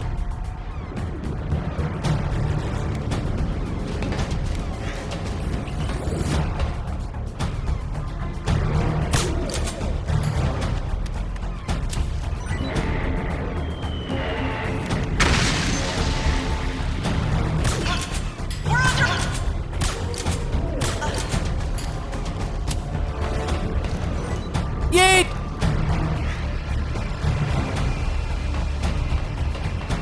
Bloody Mosin bloody.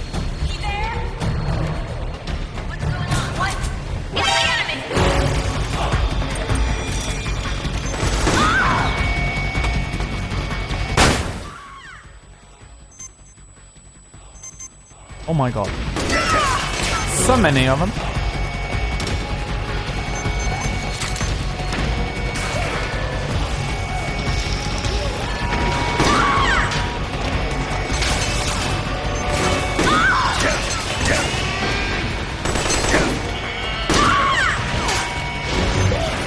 God.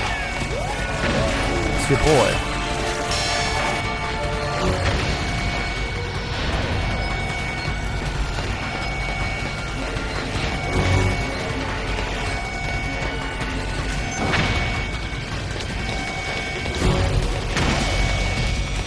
Snake, use that watertight door to get in. What watertight door? Which water? That one. Quickly.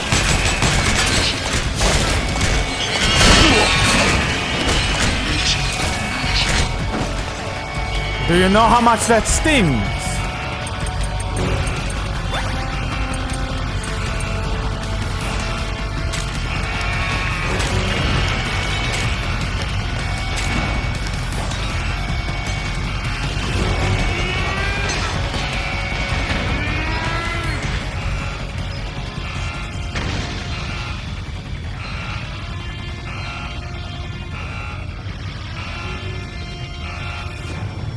Hey, what's up, Tuesday? What are you doing here? I haven't seen you in ages, mate. What was horrific? What did I do? Good God.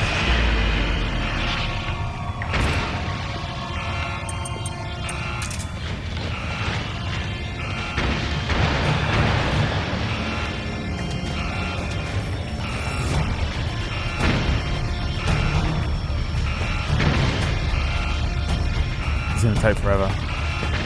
I bet I'll walk through here and it ends the level.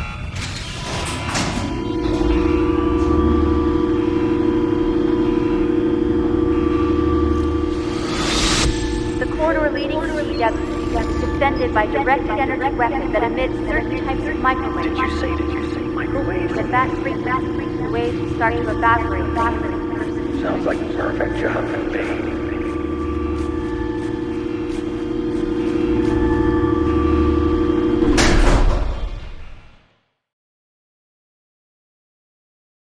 You're pretty good.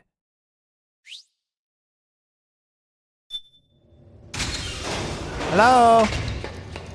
It's me! Snacko-chan!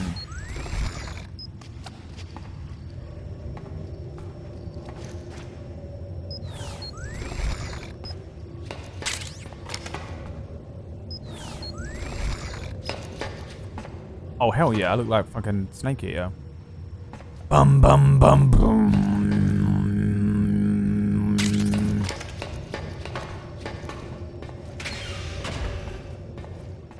Oh god. Uh-oh.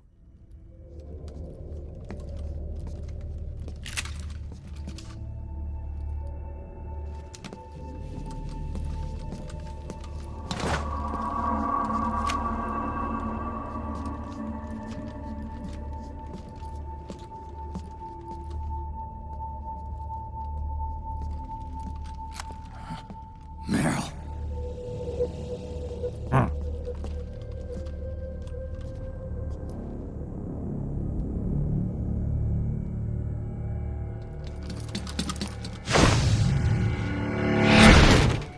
Wake up in the morning, that's what I look like. Get out of bed.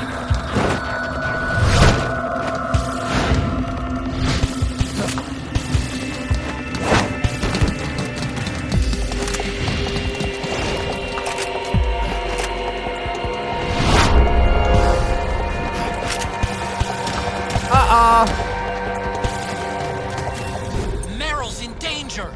Take out the enemy before they get to her. Okay.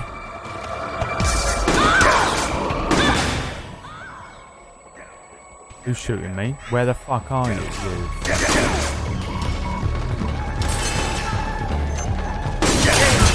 Oh my... You make me angry. You wouldn't like me when I'm angry.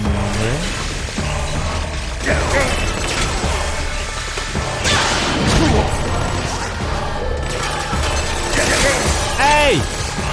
Fuck off!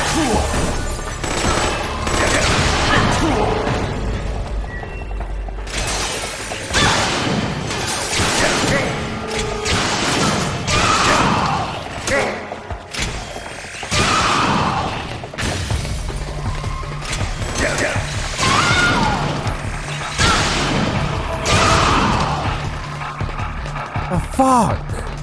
Ew.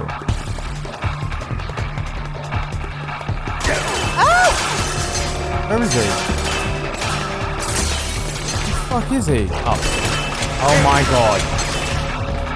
And what the hell am I supposed to do with this? I was in the Gannon clock, innit?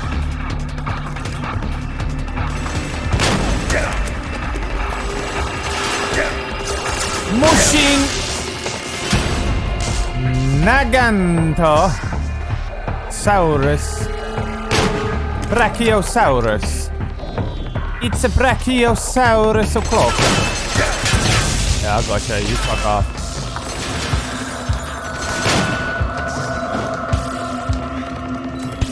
It's a Brachiosaurus. I don't know what's happening to me. I think I'm extremely tired. Did you get got? I don't know if I've seen you before, old friend. Uh-oh. Oh, buddy. You know what's probably way better here? What's this? Ha! Didn't work, bitch. That's right, motherfucker. Drum can don't work on me. You know what? You guys are fucking winding me up now. It's time. Who needs a railgun when you've got a grenade launcher? Please. Oh wait, what can I put in it? Customize. Customize with what? Yep. Give grip, please. Yeah, it definitely needs a fucking flashlight on it. If there's one thing you need in a grenade launcher, it's a flashlight for precision shots at night. Fuck off!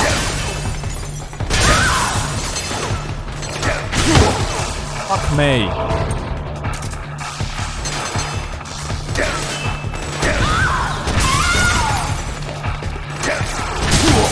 Fuck! Hey! Uh-oh. Uh-oh. Yeah-oh. Uh-oh. Uh-oh. Time to die. Fuck off. And you? Fuck off. And you?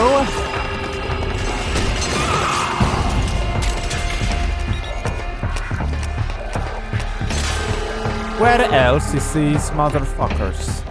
I will kill them. Is you one?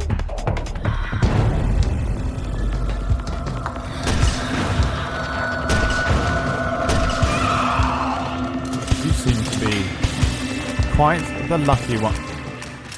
Easy! Okay, what you got next game? You ain't got nothing, mate.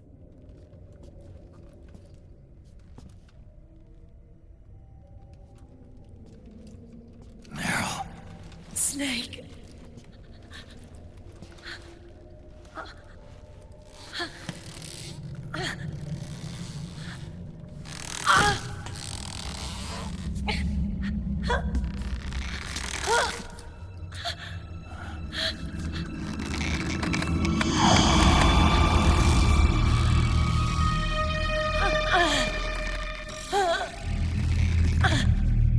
Snake, run!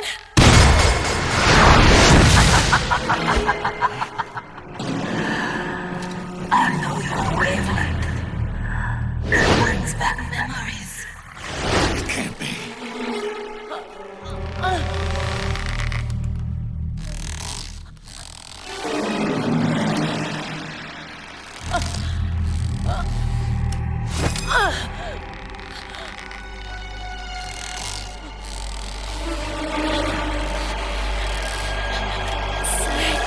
Meryl, don't!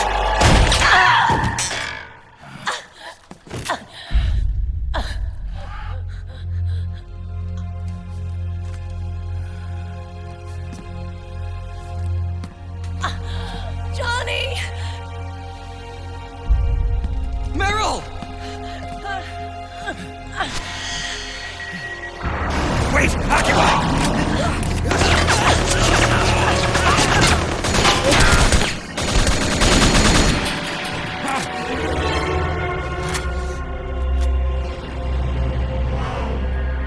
It has been a long time, Snake.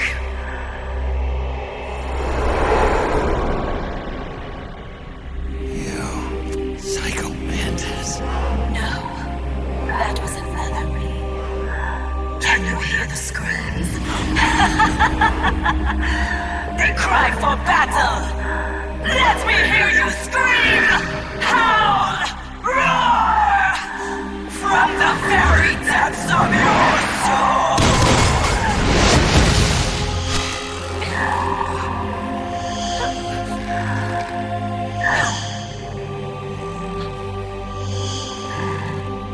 What's this?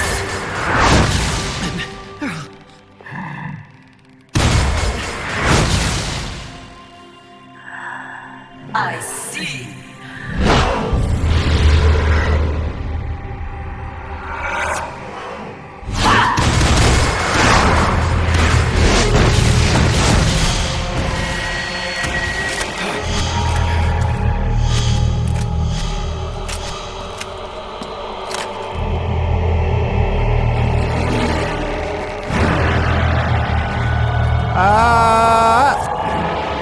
Okay, now, the first thing I know to do is use the syringe.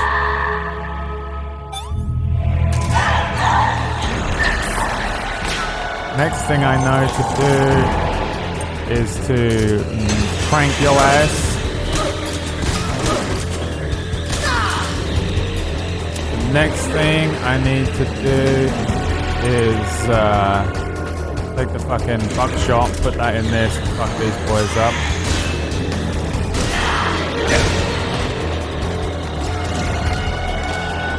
Oh fuck, she's up again.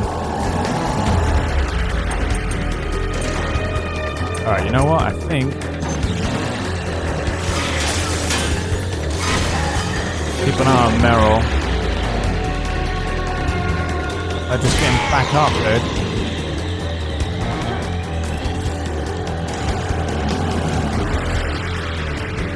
You know what?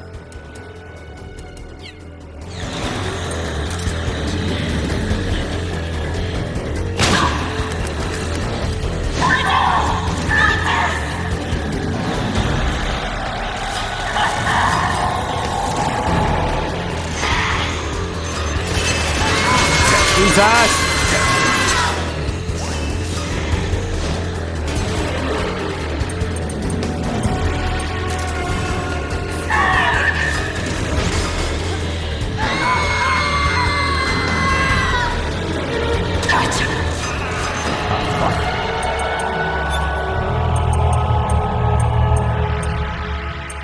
I kinda can't remember how to do this. I know it's not easy. I think you have to shoot the dolls.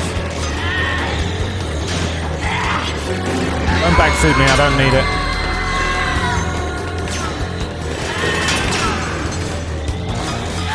curious as to whether I remember. Ah! Fuck me.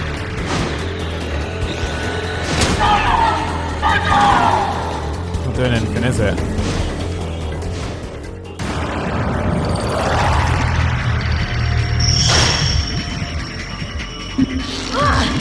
Uh-oh.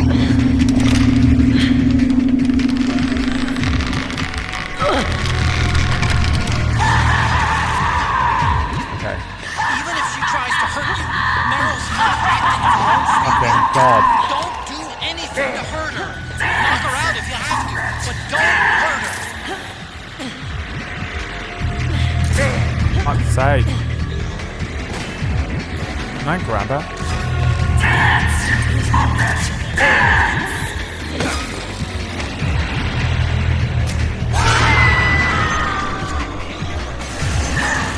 Yes!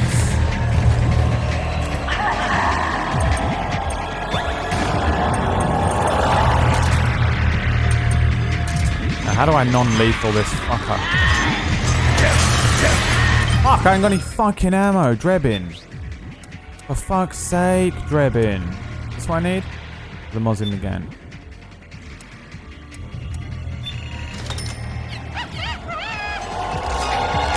Fuck! Don't laugh at me, you piece of shit. Can I shoot you, or do I have to shoot? Dolls.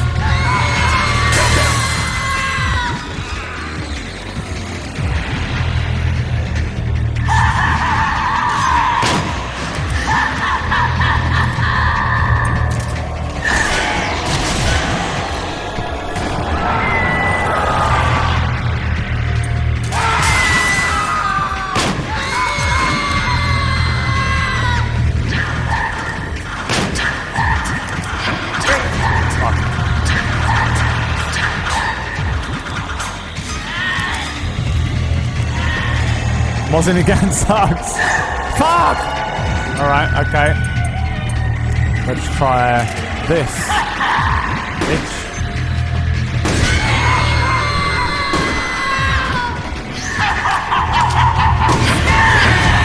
Fuck.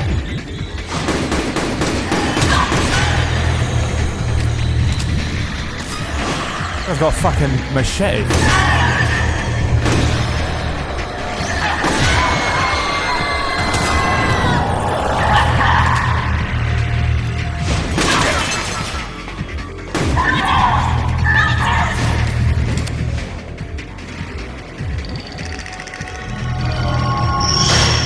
Can't remember exactly what to do. But I feel like I kind of did. Oh, fuck me.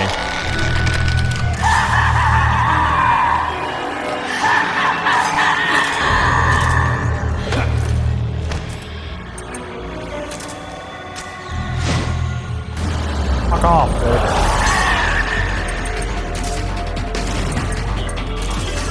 Where'd you go?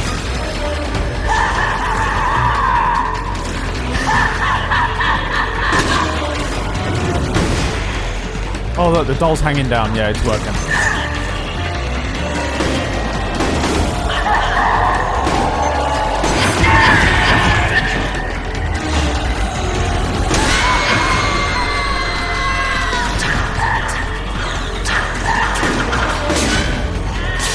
Got it.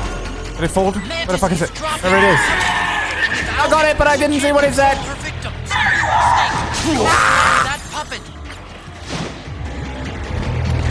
Alright, we got one. Hold on.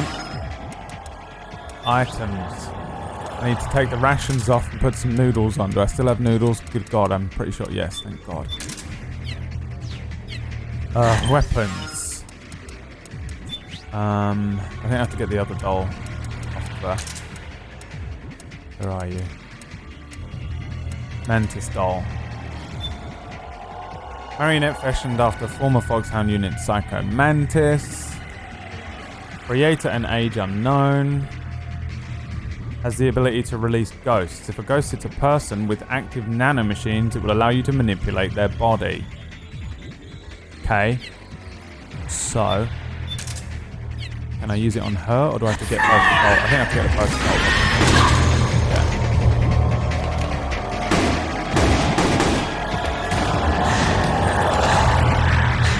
Doing it, boys.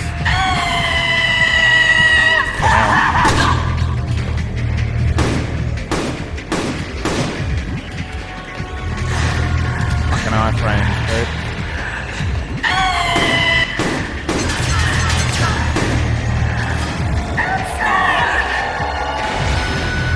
Oh, fuck, I'm out of ammo.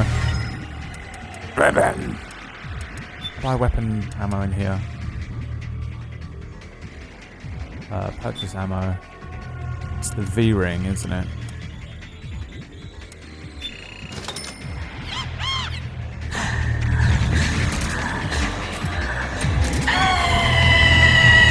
Come here, you slag.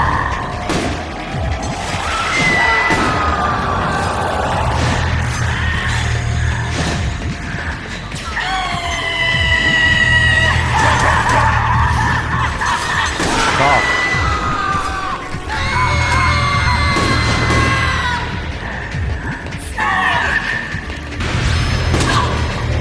Come on, drop it.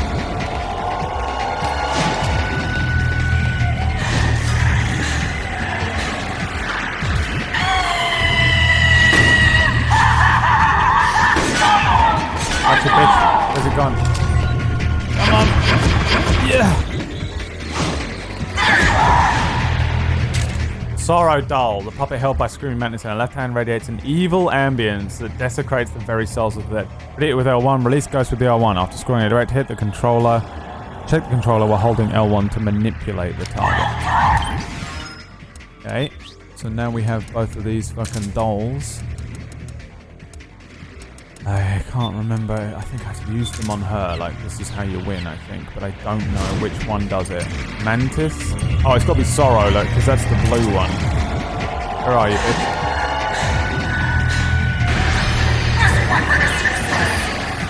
Ah, now what do I do? Was that not how you win? I'm sure you have to get her with her own bullshit. I guess I could just try and shoot her.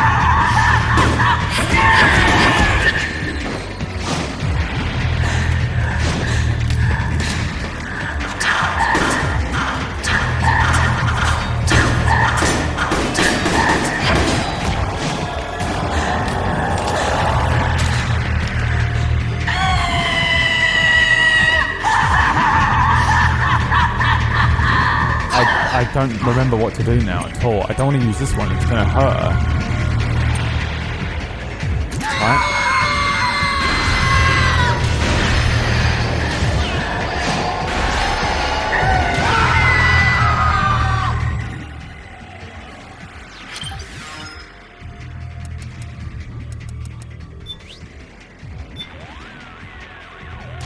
I've got an idea. What if you use those puppets to turn the tables on the beast? Control her instead. Use the puppets. It's worth a try, at least. First, select one in the item window. Then press the attack button to shoot out a ghost, just like a weapon. If the ghost hits its target, it's showtime. Got all that, Snake? Go on, take her for a spin. Are you sure? Because it says it's lethal. The women of the B&B Corps. One laughed, one raged, and one cried. And now the final beast who won't stop screaming. But wailing may be the product of some unendurable fear that's gnawing away inside of her. I can't even imagine what kind of trauma would cause a person to scream like that.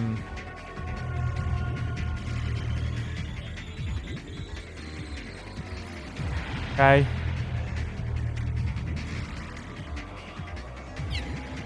I don't think I have a choice. Oh, wait, what the fuck? My god.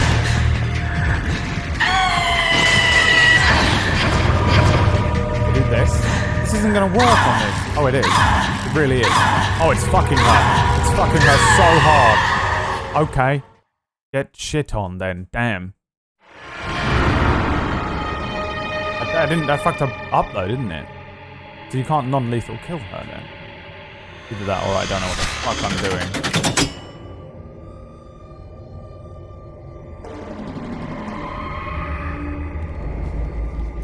It's a cool fight. It's kind of crazy. You have to use your syringe, which is the same as putting your controller in the other thing.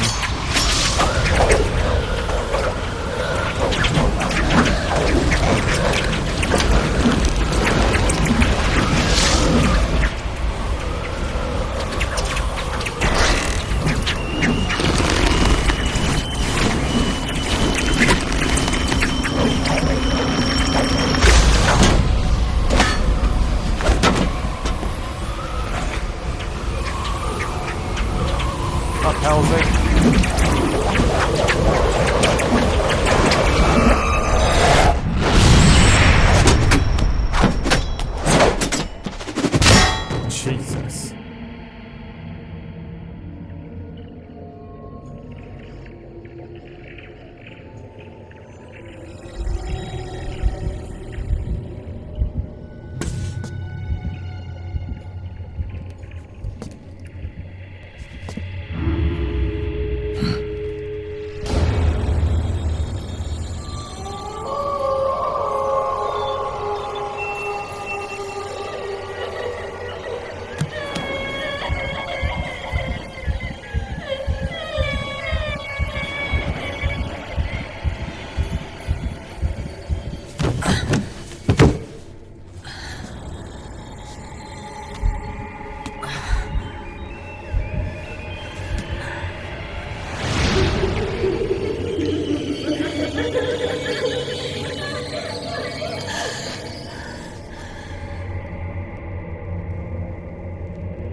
Pain from Final Fantasy X too.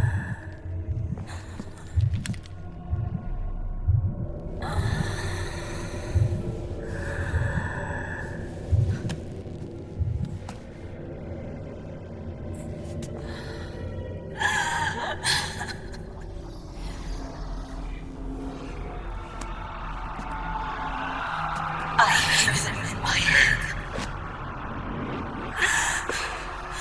The screams! Make them stop! I don't want to hear them anymore! I'm scared. I'm so scared. My head hurts. It hurts. I'm sorry. Have mercy. Let me out of here! I can't breathe!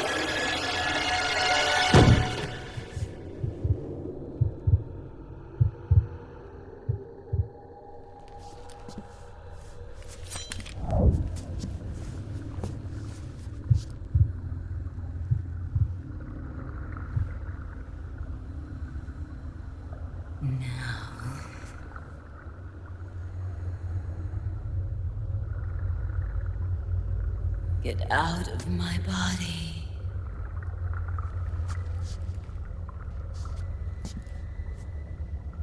Forgive me.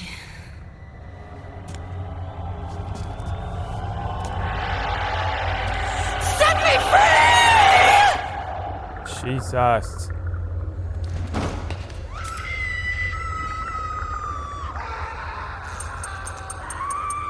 Barrel time. Uh-oh. So I kind of like the effect there of having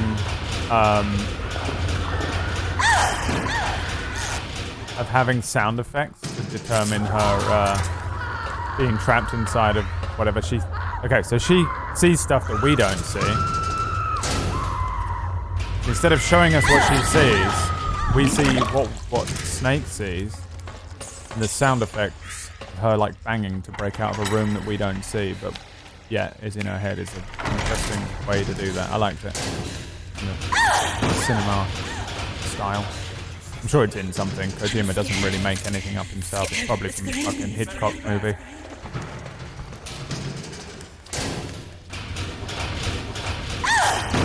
You can just shoot her. You can't shoot any of them, can you? I thought they all fucking Matrix agents their way away from bullets. This is the only way to do this, and you know it is. Why the barrel? Because this is how I've always done it. Every single time I've played this game, this is how I've done this. This is the way. If you dislike this, you're incorrect. This is the official method.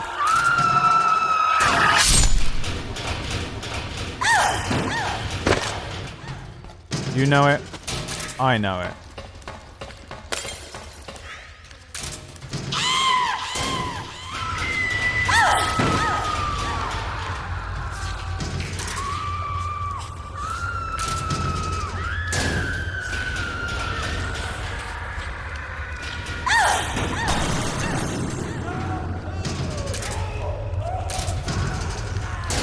This is canon now. In this universe. How all these women were taken down.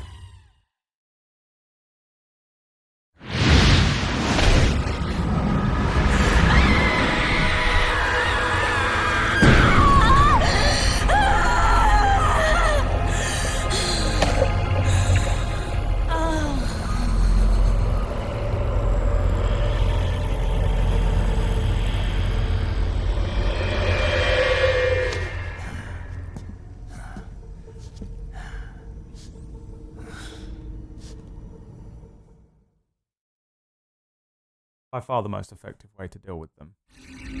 I assure you.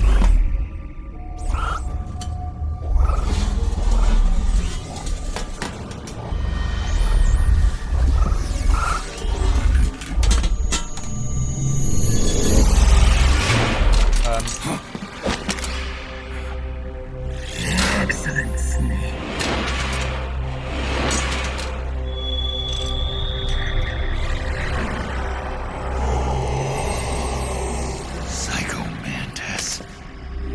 You don't seem to believe your own eyes. Very well. I will show you the power of the world's greatest mind reader and psychokinesis. I'll start by reading your personality. Rather, your past. That's right. This is no trick. It's true power.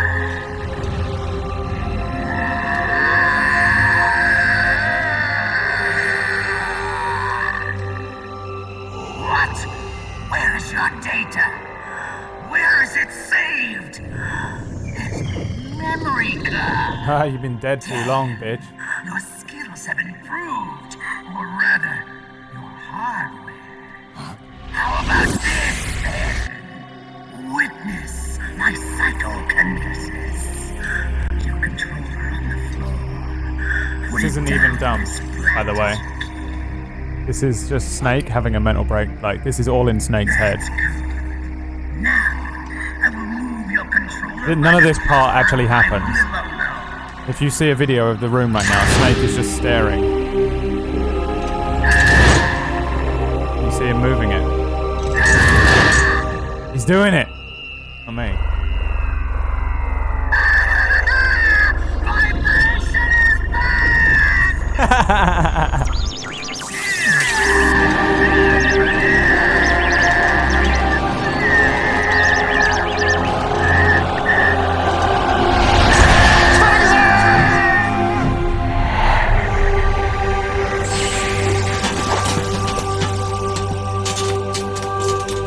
Bye, baby. Good to see you again, old friend. The spirit of the warrior will always be with you.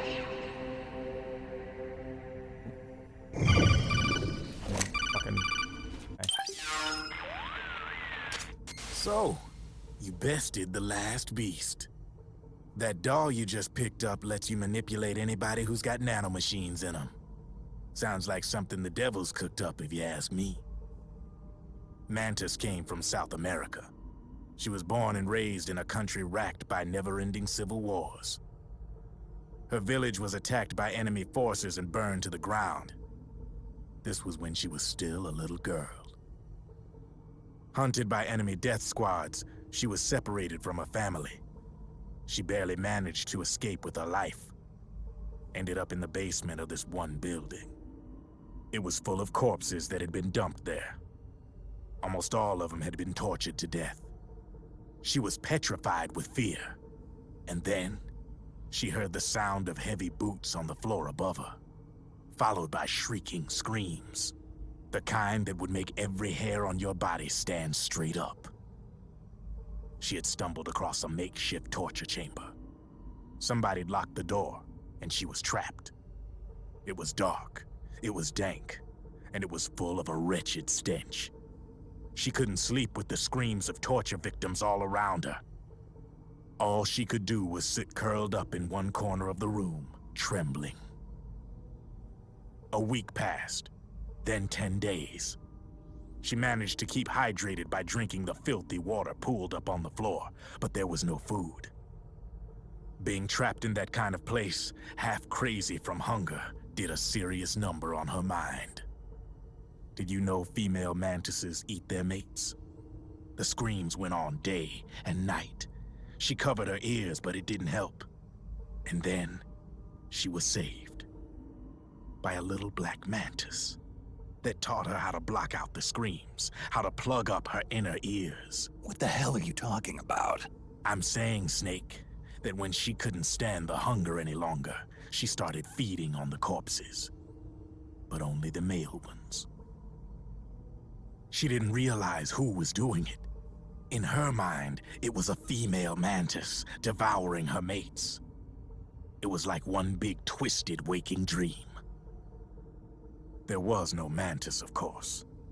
It was all a hallucination. Nothing more than some story spun by another person she'd created inside. Her unstable mind was what made her so vulnerable. Later, they ripped out what was left of her psyche with drugs and hypnosis and implanted the persona of Psycho Mantis. It wasn't her will that controlled the B&Bs. It was Psycho Mantis, half assimilated into her soul, pulling the strings. Screaming Mantis was just another puppet. Anyway, she survived several weeks down in that hellhole and finally got back to the surface. But the screams in her head didn't subside. They would always be with her. Only this time, they weren't real. The inner earplugs didn't work anymore. The black mantis had disappeared. There was no place left to escape. Which is why she was always screaming, to drown out the ones in her own head. But it's over now. You freed Mantis from that dark nightmare. The last of them beasts. You got it, pal. Well, I'm done playing storyteller for a while. Now get going. GW's waiting. And this time, you get to make up the ending. Flip! I don't believe it. I like to imagine. This game undoes a lot of my own personal headcanon that I've always held. With things like I like you know when you play Metal Gear Solid 3 and it's all about like these legendary heroes from World War II and the crazy shit they did, right? I like to imagine that half of this shit is just stuff that like this whole story is being told by someone just in the future. And he's like, so there was this guy called the Fear and he could fucking climb up trees and turn invisible, you know? But really he couldn't. He was just like really like a really good stealth operative. That kind of shit. You know? And like Mantis wasn't really here in this moment, even though they fucked with her psychologically to give her the idea that Mantis had some weird shit going on. Mantis probably just reads tarot and shit. Anyway, that's how I would have done this. They like fill all the holes and try and give you actual actionable answers in this because of the amount of people on Reddit that are like, but what about, and then I need to know the exact reason. It doesn't make sense and I have to know why. And Kojima was like, oh, for fuck's sake, shut up. So he had to shut everyone up. And half of this game is just him being like, this is why, it's nanomachines, fuck off. I get it. Poor bastard. Fuck dealing with those guys. Fuck me. It'll be 10 times worse than the PewDiePie comments I used to get that made me delete Twitter. Fuck.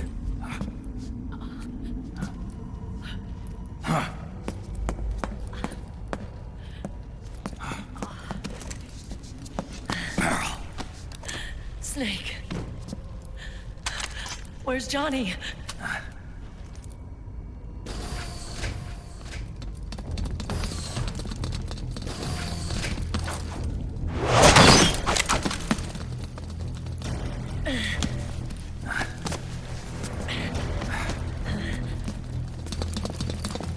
They're here.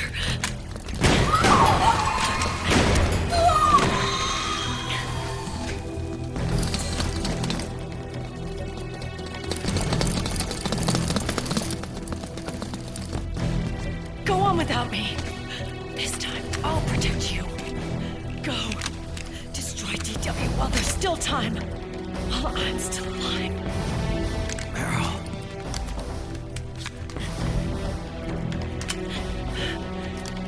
Snake, the corridor ahead is full of microwaves. Yeah. No way I'm getting through there uncooked. I'm sorry you got dragged into this.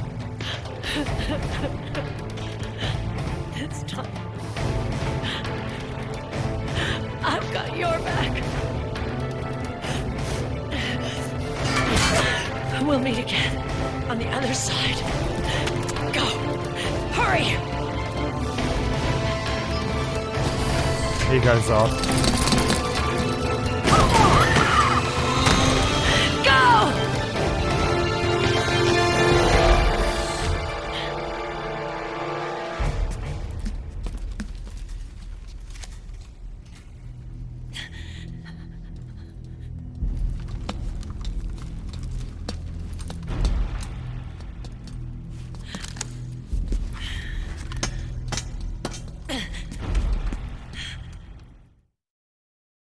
It's Meryl versus the world. Oh, good. Okay, I was fucking concerned I wasn't going to be able to fucking save the game. Okay, never mind. Right, here we go. Sly Jinx being a fucking goddamn low IQ again. The fuck is wrong with you? Brad, are you sure you don't want to play Metal Gear Solid 5? How many times? Bro. I'm playing. We're watching the hot. We're watching all of. We're watching the movie. I've said it so many times. You've been here every day. Look at that.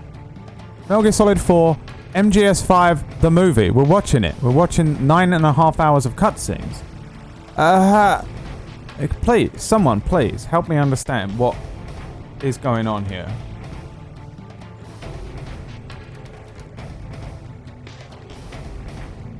Okay, Jesus Christ. It hurts me. I'm sorry, Sly Jinx, but I don't mean to single you out as the only dumb person in chat, but today you win, you take the medal. 1,700 times I've mentioned it. It says it right there in the fucking which games are coming up. I hate repeating myself, and it's the worst. This is the worst job ever. For endlessly repeating yourself over and over again. Brother, why don't you play Metal Gear Solid 5? It only annoys me when you've been here every day. Here's what we're doing. We're finishing this game tomorrow because I'm not going to be able to do it today in the time that I have. Then we're going to watch the Metal Gear Solid 5 movie.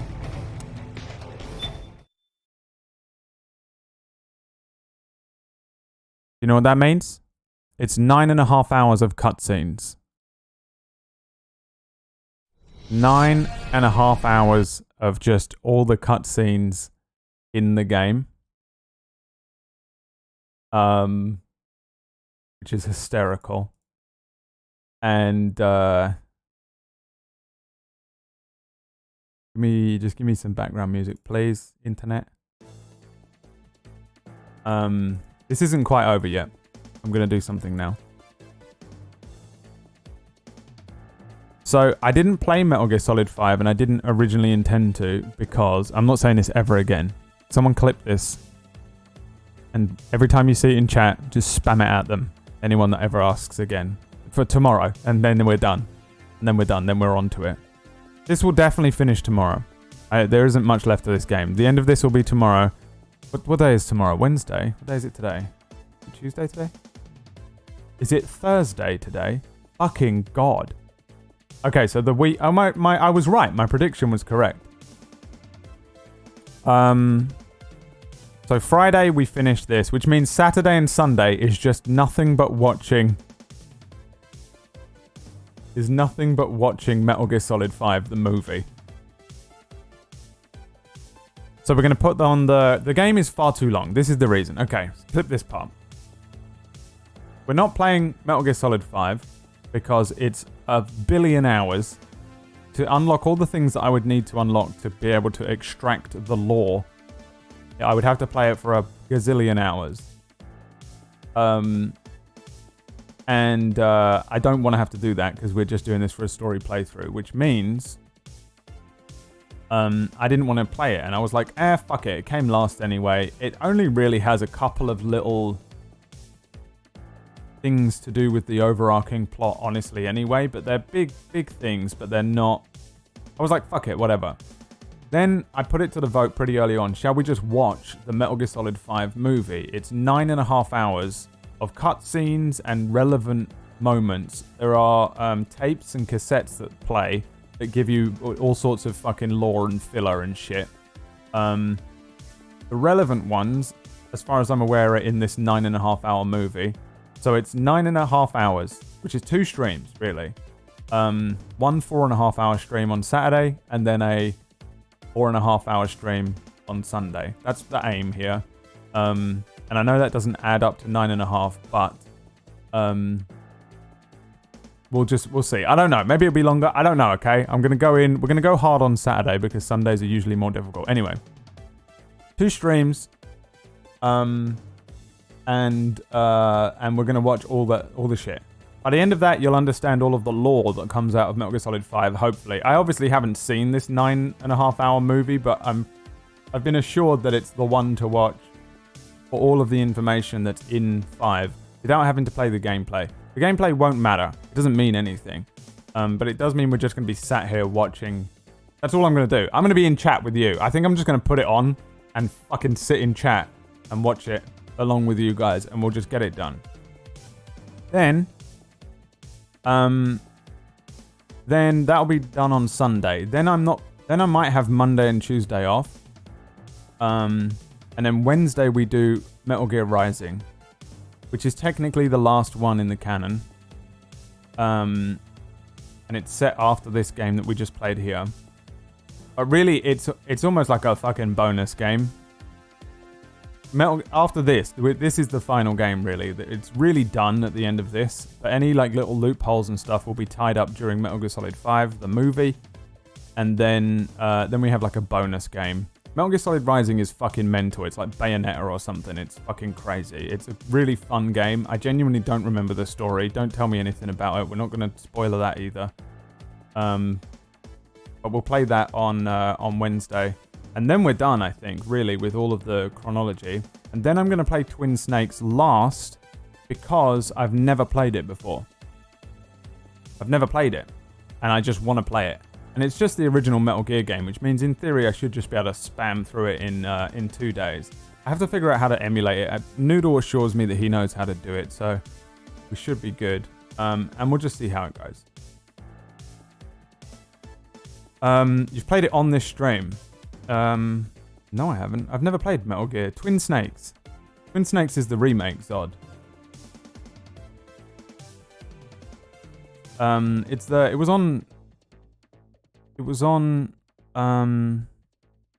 didn't play that. There's no way. Definitely not. 100%. I've 100% never played it. I've played Metal Gear Solid, the original. I had a super vivid dream. Yeah, no, I've never played it because the thing is, I don't even have. Isn't it GameCube? I've only ever in my life emulated a PSP or a PlayStation. GameCube, yeah. I've never in my life emulated a GameCube. And no, I haven't.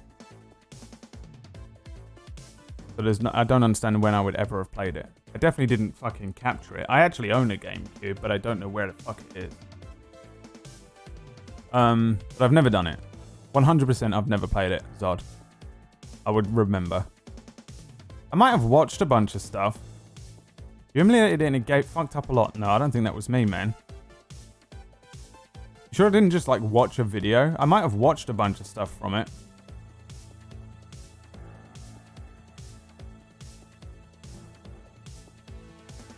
Even if it was like right at the beginning of my stream life. I don't think I did. I mean, if I did, I have absolutely zero memory. Like even my fragmented memory is usually able to recall memory. It doesn't matter. I don't care. I've never played it. Whether Zod thinks I have, whether my brain has played the entire thing and I've somehow deleted it from my memory banks. I've never played it.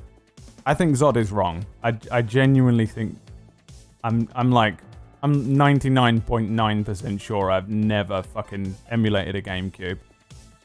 If I had emulated a GameCube, I would have played all my old GameCube games as well. If I knew how to do it. I think I'd remember it. I don't see why I wouldn't remember playing something like Twin Snakes. Whatever. It doesn't matter. I haven't played it through, so I'm gonna play it. Find out what all the fuss is about. Everyone fucking bitching about the game. Someone's waiting for you to uncross your arms to end the clip. I love how some of you probably actually did clip this and are gonna fucking use it to cyberbully people. Well stoked for this weekend then. Love to see you play the game, but thanks. I will probably play it. I would like to play Metal Gear Solid 5 on stream because it's a good fuck around game. A good fuck around game that you can just fuck about in. And you do a lot of like driving around the map. It's a sandbox game. You drive around the map, you fucking walk around places, fuck shit up. And it's a good game, but it would just take, it's literally so long, man. We'd still be playing Metal Gear Solid 5 if I had put it in the chronology. It comes after Peace Walker, and we'd probably still be playing it now. Found evidence. All right, go on then.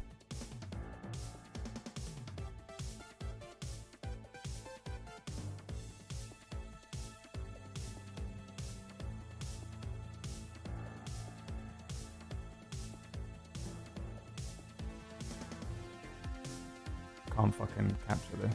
All right. I'm so pissed off with... This is a tweet from me. I'm so pissed off with Metal Gear Solid 5. And I'm going to play Twin Snakes for the first time. Shall I stream it for your eyes and minds and souls?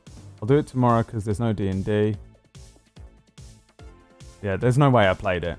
I'd remember. 2015, that was 5 years ago. And was it October 2015? But did I play it though? I say I'm going to do a lot of stuff.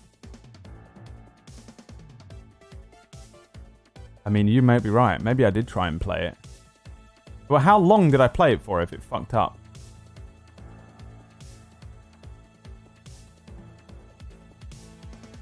There's no fucking way I played more than the beginning. You guys don't believe me when I say my memory doesn't work. It was short-lived. A couple days? A couple days is how long it takes to beat the game. It's a fucking, what, 12-hour game?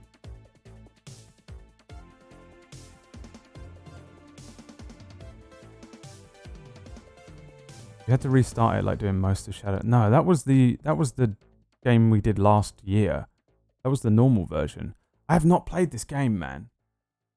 I'm really, like, don't, because you're going to give me a complex. I'm going to think I've got real fucking Alzheimer's. This is going to give me the conviction that I've been trying to avoid for years. 2015 was last year. It's been 9 years.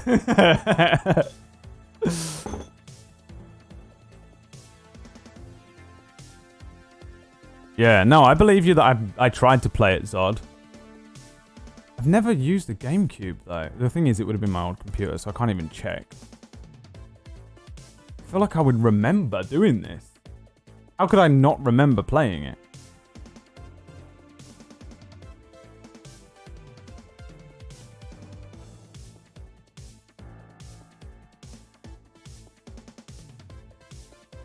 I'm trying to think, because here's the thing. I've seen a lot of Twin Snakes from like YouTube videos and stuff, so I don't know what's coming from my own memory banks. and what's not.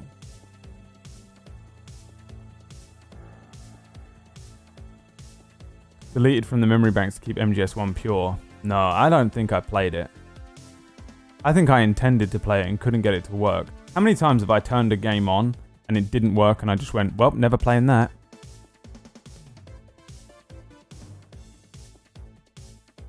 He says he's going to do a lot of things and we literally cannot trust his Twitter. Right. The amount of shit that I plan out and then never do is wild. I'm trying to think. The thing with October 2015. Late 2015, early 2016. If there was ever a time that I would have deleted my memory, it would have been then. I mean, people do rip and upload all of my old VODs. It's possible. But 2015, no one knew I was working for PewDiePie then, so no one really was like watching everything I said. Which is when, once I was revealed to have been editing PewDiePie videos, people started fucking ripping all of my videos and uploading them in places in case I ever dropped any fucking juicy morsel about him being a fucking, or him being, and then, you know, that kind of, or when he was, you know what I mean?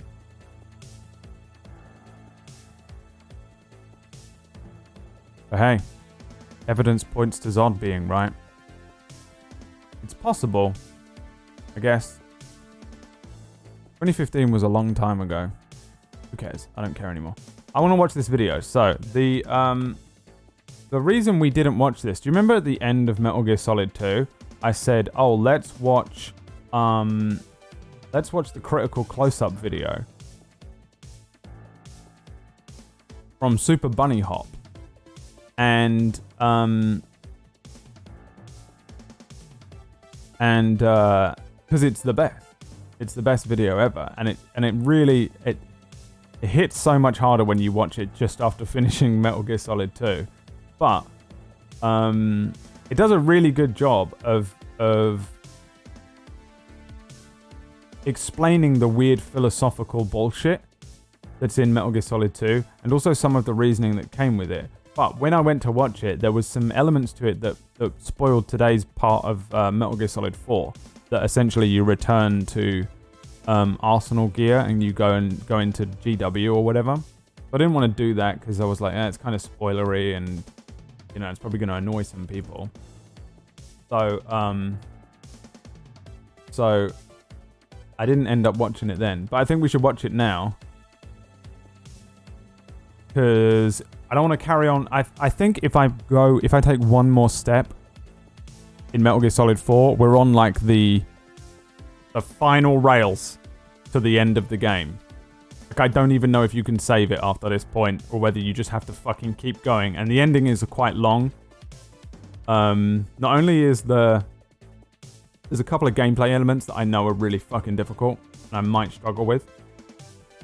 We might have a few retries, but yeah, I think it's just, it goes in, and if you can, I think you can guess that the ending sequence of the game is a very long cutscene. Surprise, surprise.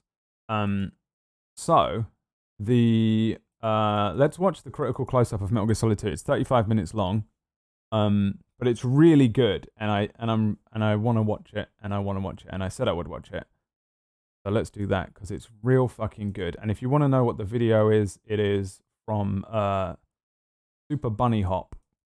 Critical close-up of Metal Gear Solid 2. Made in June 2013. This guy seems more like a writer than a presenter. But this video is awesome.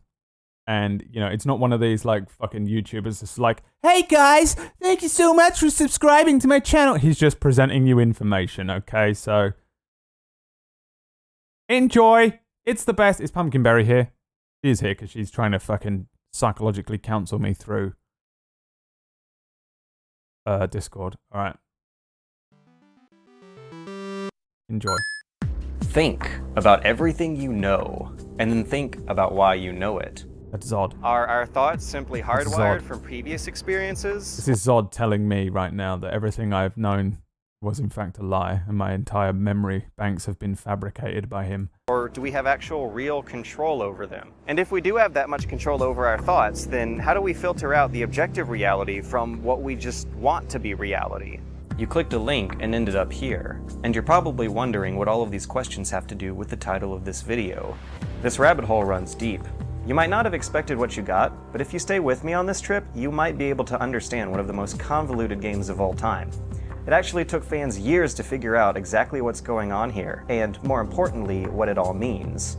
Now, I've made a lot of these videos, but this one deserves a special treatment. Trying to clarify what's going on here is a complicated task from any angle. So, in order to properly explain what happens in this game, I'm also going to have to explain things about the psychology behind marketing and hype, nightmares grounded in personal realities, the illusion of choice and subjectivity of truth, and buildings!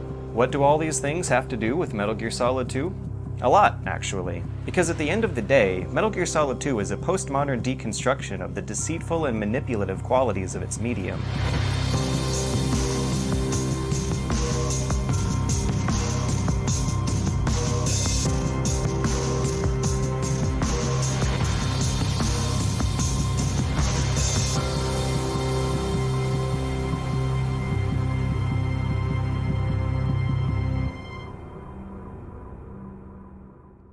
When people refer to Metal Gear Solid 2 as being a postmodern game, it's important to know exactly why that's the word they chose. It's important to understanding the world in which it was created, and what that claim says about that word and what it says about modernism as well. So many people, including Kojima himself, make this claim that it's postmodern without properly defining the concept. But in order to define the postmodern, you also have to know what it means to come after the modern. For arts and entertainment, things don't become postmodern just by confusing readers with fourth wall breaks and self-awareness. MGS2 isn't postmodern just because Raiden flips through in-game options on his way through a life-size simulation of the first game, nor is it because he throws away dog tags with your name on them, or because lines of code come crashing through the walls in the end.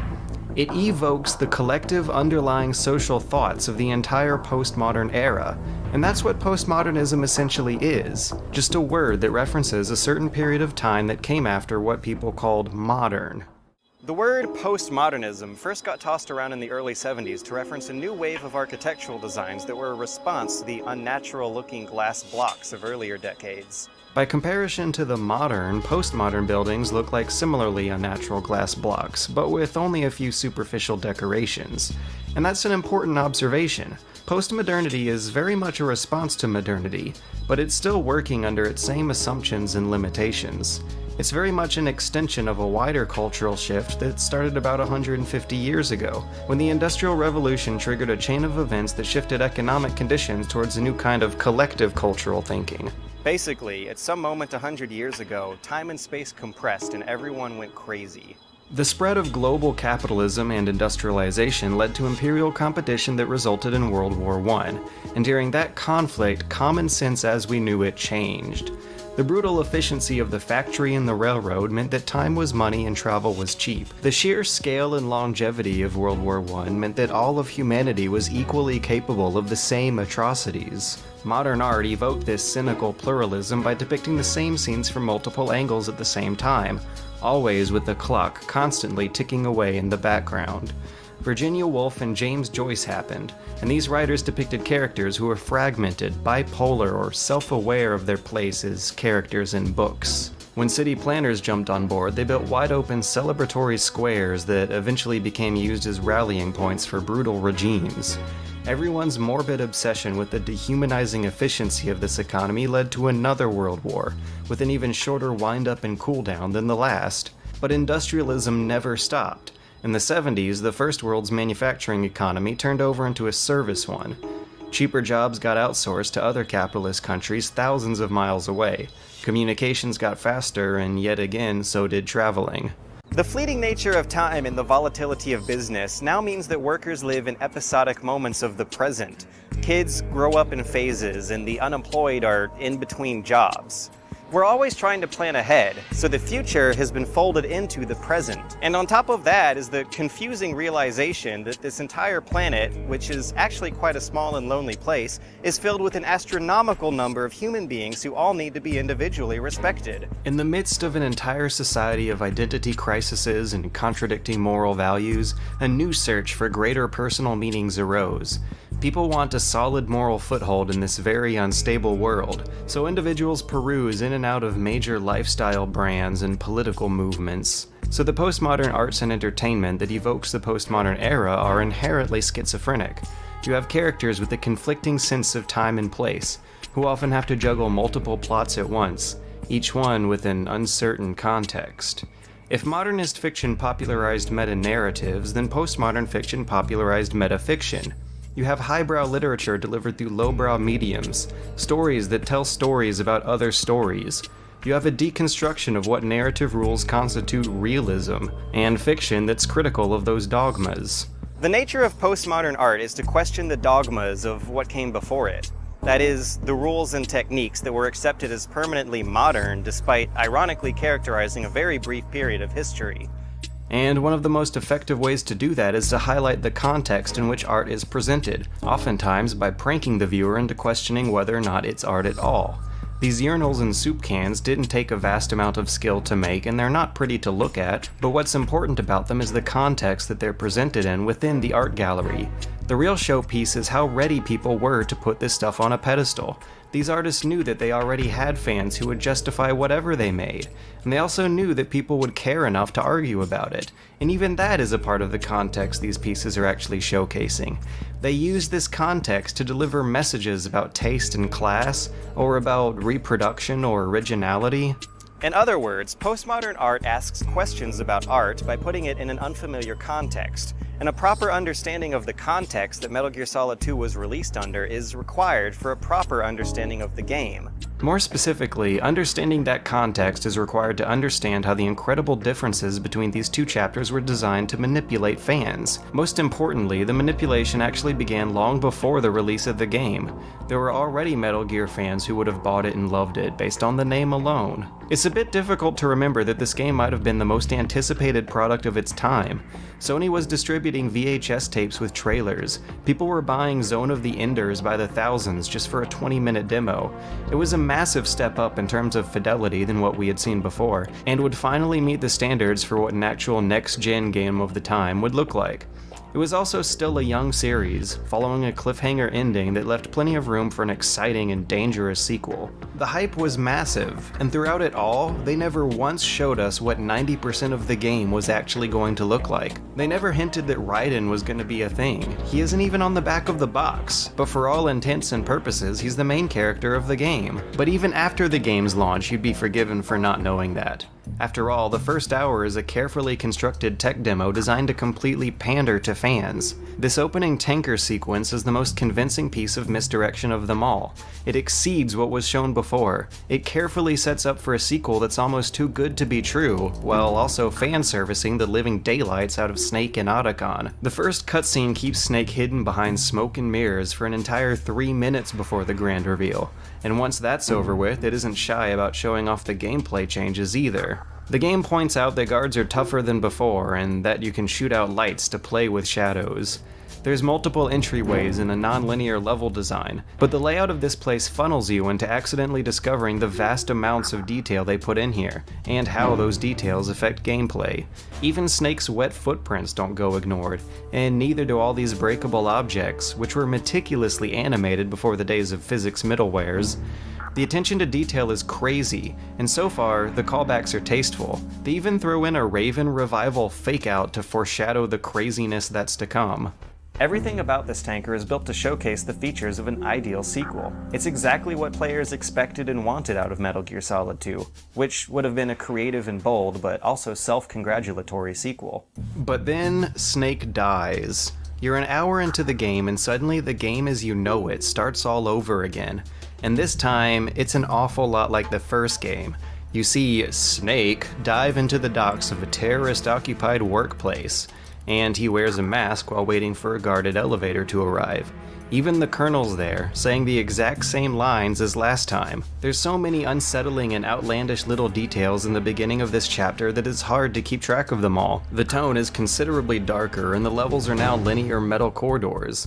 The dialogue is really stiff and dull, and we find out that Raiden, our new character, who couldn't be any more different than Snake, is going through an almost nightmarish ordeal. His name, his relationships, and even his blood have been taken from him for the sake of this mission. You're currently using artificial blood primed with nanomachines. What did you do with my own blood? It's being kept in cold storage. It will be circulated back into your body when you return. And these codec calls are relentless. Seriously, you play the game in 1-minute bursts here. The frequency of these calls got a lot of backlash in reviews of the first game, and they were light in the tanker, so you have to wonder why they so furiously return to re-explain tutorials and exposition that you already know. This issue could not have passed playtesting. It had to have been included deliberately to make a point. If the first few minutes of the tanker chapter are what a great Metal Gear Solid sequel would look like, then the first few minutes of this chapter show just how much worse it could have gone. There's stuff here that lashes out against both fans and critics. It's a facade that the game maintains up until the very end. The general pacing of the plant chapter looks a lot like the first game, and that was deliberate too. Though it's a totally new story, it's a story both about the events of the first game and also about how we processed those events. S3 stands for Solid Snake Simulation.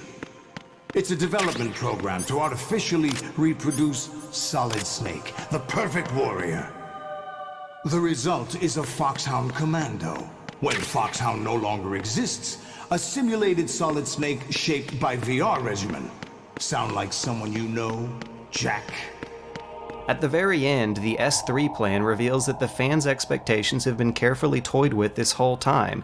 It almost makes a mockery of them, and certainly makes a mockery of Raiden. If the nutshell of the story involves shadowy conspirators who construct a command center that allows them to fabricate grand lies, then it's easily an extended metaphor for the game itself, with Raiden being the analog for the player's real-life role as a Metal Gear fan. He's a delusional video game-addled rookie who was a fan of Solid Snake, and he believed the conspirators' lies up until the very end. And once the curtain's pulled, he's frustrated and confused, and doesn't really know what to think of it all. It was a deliberate bait and switch. Kojima knew that players weren't expecting this. He knew that Raiden was unappealing and would be unpopular. He knew that people weren't gonna like it, and used that to tell the story. Like with the urinals and the soup cans, it's a piece that uses context to make its message. The message is about fanboyism and hype. It's about the environment that surrounded the game's launch and what they expected it to do. If you already know that the main character isn't the guy on the box, then the shock value of that twist is spoiled. To take the fans' expectations and deliberately betray them before making an outright mockery of them was ballsy as hell, but also a financial powder keg. Keep in mind that this was one of the most expensive productions of its time, and to throw its customers for that much of a curveball could have easily been career suicide for these guys. Even its own sequels haven't danced as close to the fire as this one, so it's no wonder that the very next game actually plays it much safer. In comparison, the events of Metal Gear Solid 2 seem almost alien to the rest of the series.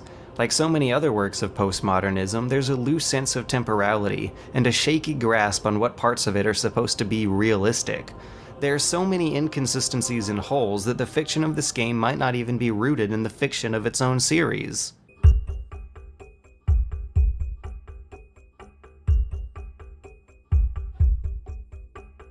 Like all nightmares, the events of this game are grounded in just enough logic and reason to make it scary, to juxtapose it against the comforting realism that we all experience in waking life. Nightmares rarely make sense. They rarely end on a satisfying conclusion or tell a really well-written story. Even during this game's most ridiculous moments, even when Dr. Robotnik is rollerblading around with this Ganguro girl and her flamenco vampire, it's still grounded in realism. It's a magical realism, one where this kind of stuff can happen while still maintaining the presentation of a gritty, R-rated hostage movie that ostensibly takes itself seriously.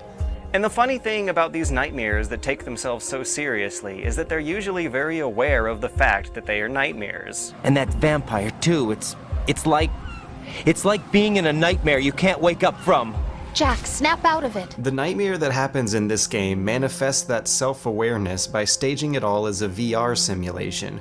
If you're going to look at it from the wider chronology of the other Metal Gear games released before this one, then that's seriously the only way you can explain away what's going on here. For starters, the preparatory logistics of Raiden's mission bogs down once you ask how he was supposed to get through the oil fence without Snake doing it before him, which is odd because the Colonel constantly reassures us that Snake wasn't an intended part of the simulation. Because they were never a part of the simulation.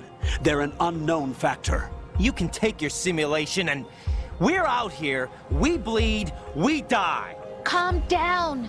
Raiden tells us that he's trained in infiltration VR missions before, but he only says that if you've completed the tanker level. You are now designated Raiden. All right, Raiden. You've already covered infiltration and VR training.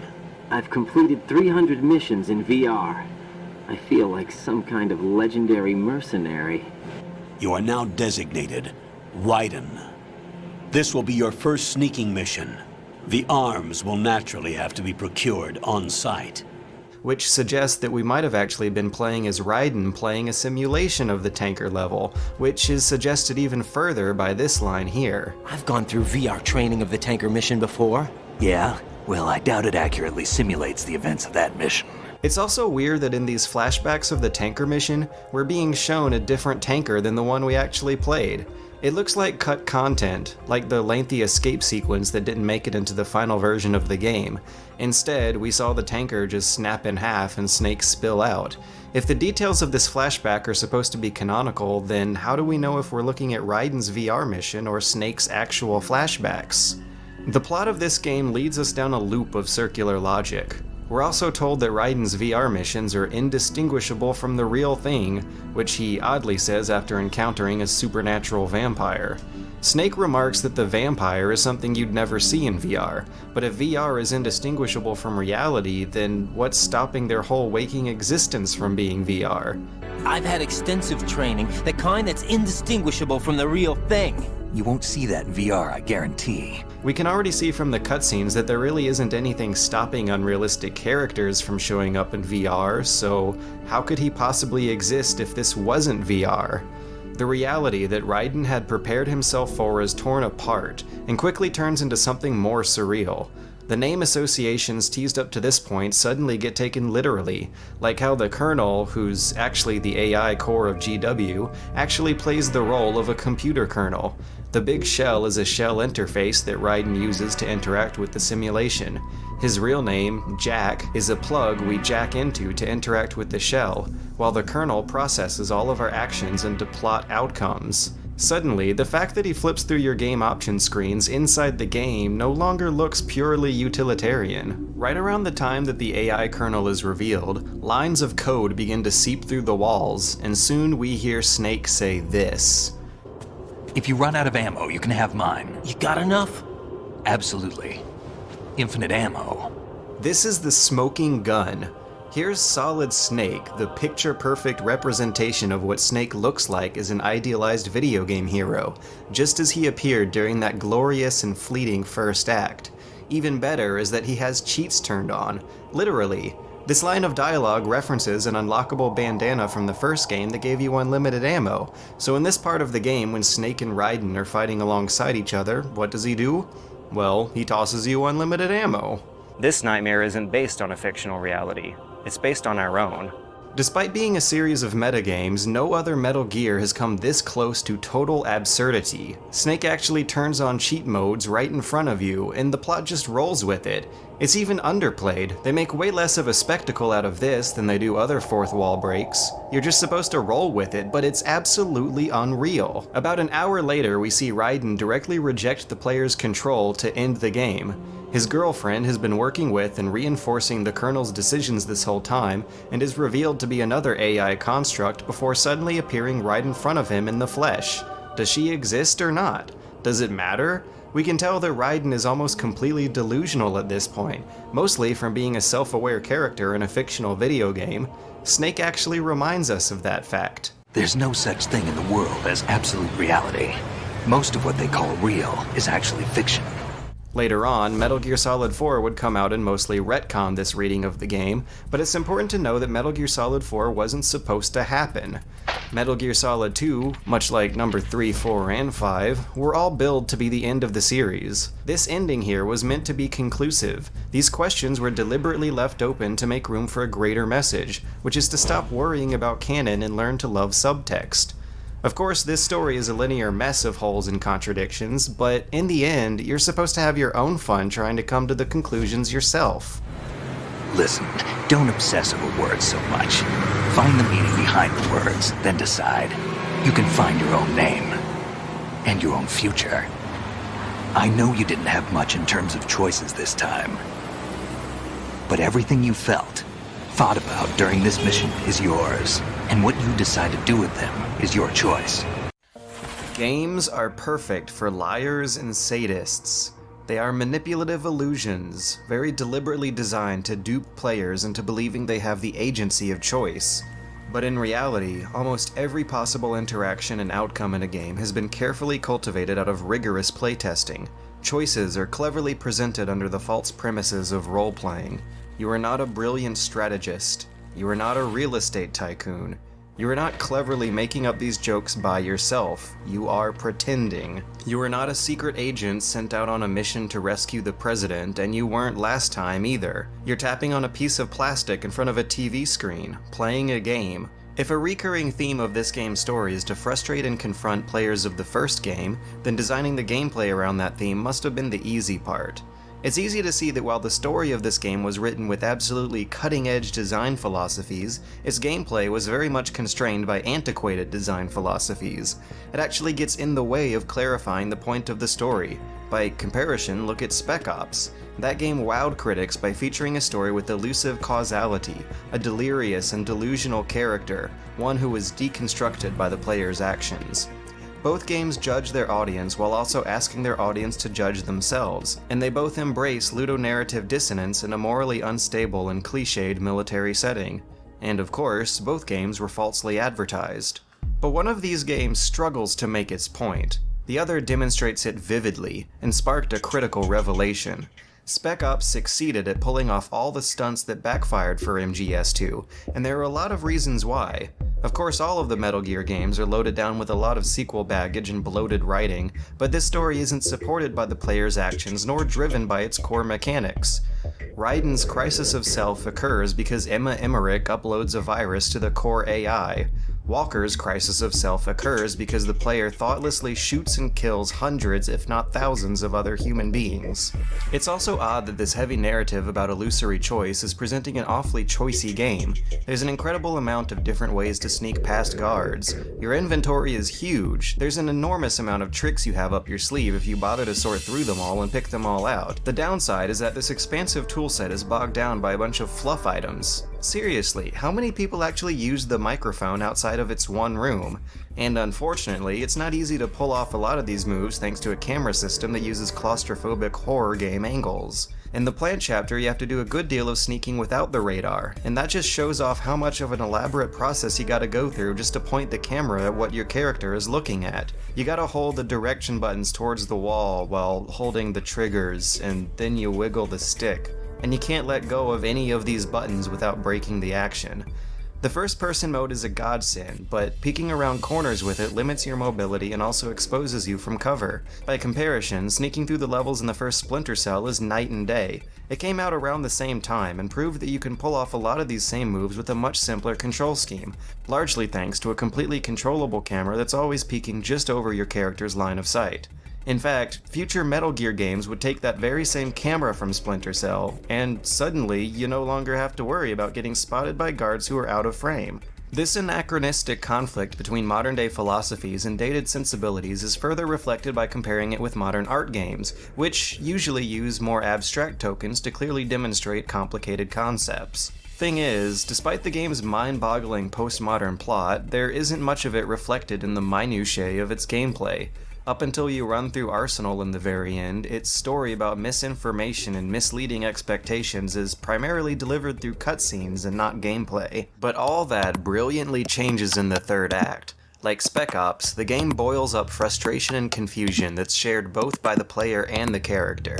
It finally erupts here, breaking all conventions in a way that's still disturbing to this day. All of the plot's problems are resolved here too, and they're also finally being reflected by the gameplay. We were shown Hollywood action films every day. The kind with macho guys and big guns. They call it image training. This monologue, when Raiden is talking about his past as a child soldier, that is the precise moment where the game breaks over itself. This line, where we find out that our character's backstory was a lie and that his real story was shaped by fiction, that's when players knew that the author has been subverting, betraying, and rejecting their expectations all along. And the reason why it works so well is because it breaks all the conventions and expectations that we've now grown accustomed to.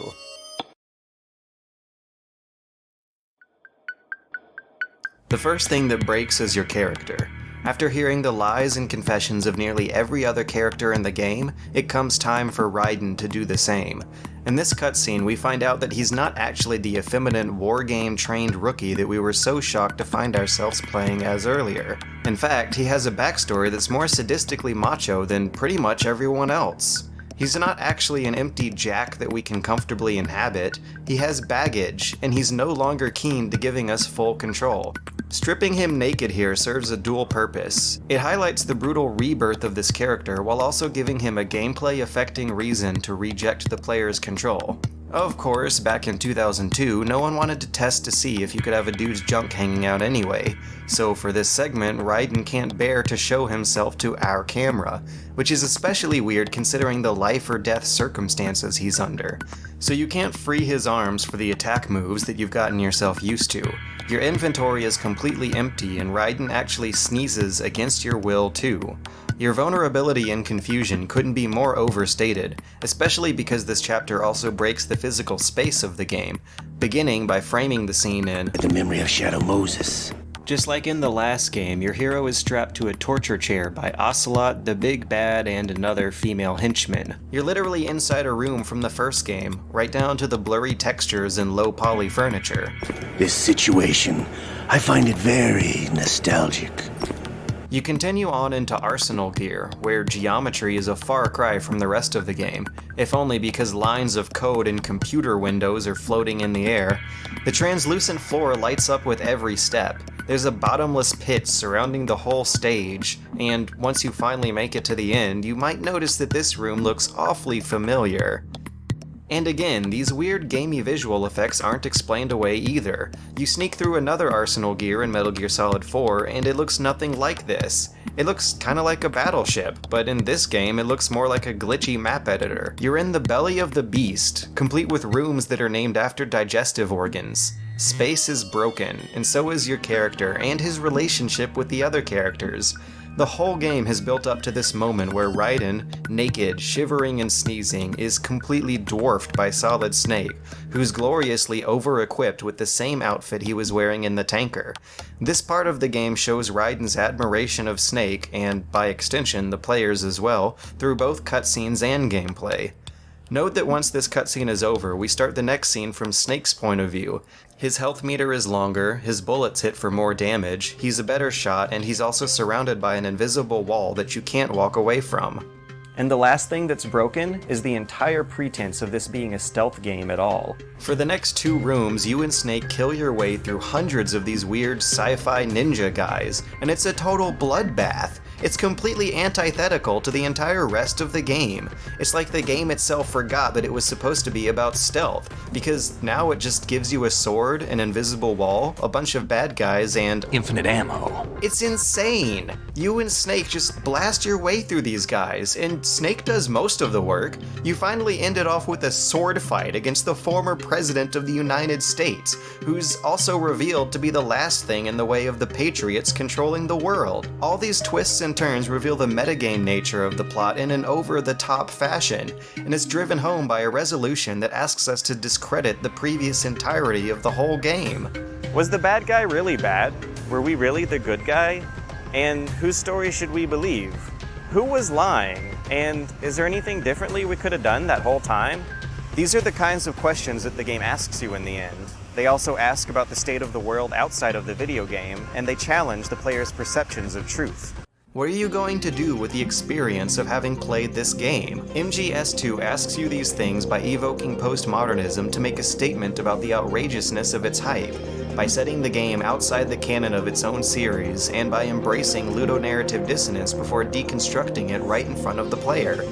It uses these narrative techniques to warn about the dangers of memes, to show media consumers of the digital age that misinformation can lead to lies being culturally accepted as truths. And of course, the game uses the term memes in an ironically more academic sense than we use the word today. It harkens back to Richard Dawkins' theory, which compared the passage of information onto future generations with that of genes. Raiden, are you receiving? We're still here. Who are you? To begin with, we're not what you'd call human. Over the past 200 years, a kind of consciousness formed layer by layer in the crucible of the White House. It's not unlike the way life started in the oceans 4 billion years ago. We are formless. We are the very discipline and morality that Americans invoke so often. How can anyone hope to eliminate us? As long as this nation exists, so will we. Right now, are the Colonel and Rose really AI or some kind of totally abstract cloud consciousness that really did seep out of the White House? It's a tempting mystery, but the minor logistics behind it are never really explained, even in the sequels, and no matter how hard you look, you'll never find a foolproof answer. But it doesn't matter what they are. Instead, what matters is what they represent, which is collective social control through memes. They warn against the social epidemic of junk data, which leads us to see trends where none exist. On the internet, information overload is the norm. People are always looking for a major tidal wave of change when something ultimately insignificant happens. Memes are collaboratively filtered information. They're super-powered nano-stories. They're propagated through mass preference, deliberately selected and popularized. Memetic online journalism is the survival of the most agreeable information. The nasty truths get forgotten. The inarguable counter-arguments get drowned out and dismissed. But in the current digitized world, trivial information is accumulating every second, preserved in all its triteness, never fading, always accessible. The S3 plan does not stand for solid snake simulation. What it does stand for is selection for societal sanity. Raiden, you seem to think that our plan is one of censorship. Are you telling me it's not? You're being silly. What we propose to do is not to control content, but to create context. Create context? The digital society furthers human flaws and selectively rewards development of convenient half-truths. Everyone withdraws into their own small gated community, afraid of a larger forum. They stay inside their little ponds, leaking whatever truth suits them into the growing cesspool of society at large. The different cardinal truths neither clash nor mesh. No one is invalidated, but nobody is right. Not even natural selection can take place here. The world is being engulfed in truth. And this is the way the world ends, not with a bang, but a whimper. They're talking about confirmation bias, and in the digital age, confirmation bias controls information. And it's not just a social phenomenon, but psychological too, and it's almost unavoidable. Remember this line from the end? What you think you see is only as real as your brain tells you it is. In this elaborate, convoluted plot, Raiden unknowingly enslaved humanity because he wanted to believe that he could live up to Solid Snake. We enabled him to do so because we wanted to play a sequel to Metal Gear Solid. Why did he do that? Think about the overwhelming allure of the secret agent role. Think about how people are so eager to obey dangerous orders when given the opportunity to lie to others.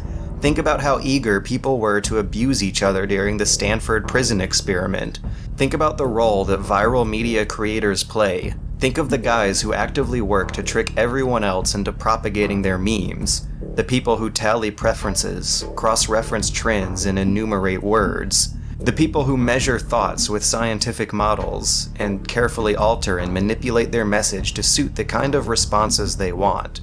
The truth you believe in, is it genuine? Are you enabling lies? If you're watching this video right now, then there's an automated analytics system that is tracking your view. It meticulously measures when you started this video, when you're gonna stop, and what you clicked along the way. Big Brother isn't me. It's all of us. Big Brother is watching, but we're staring right back. The masses are now in control of our information, for better or for worse. What that means is that you're in control of the entire world. Take your thoughts and put them out there. Public scrutiny will decide what's right or wrong. Collective, cultural, cumulative memories are what we all leave for the future. Everything you know, everything you're thinking about, could not have happened without that effort. And now, we are all responsible.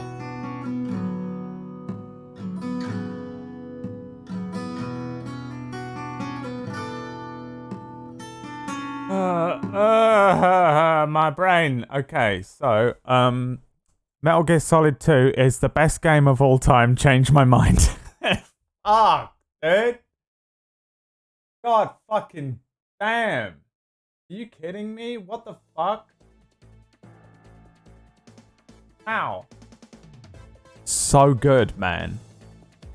Right? Jesus Christ. What an amazing game. The whole thing's a troll and just a fucking just epic commentary on society and a horrific prediction. He made up all that shit in 2002. Fuck. Can't believe that it has been 8 months.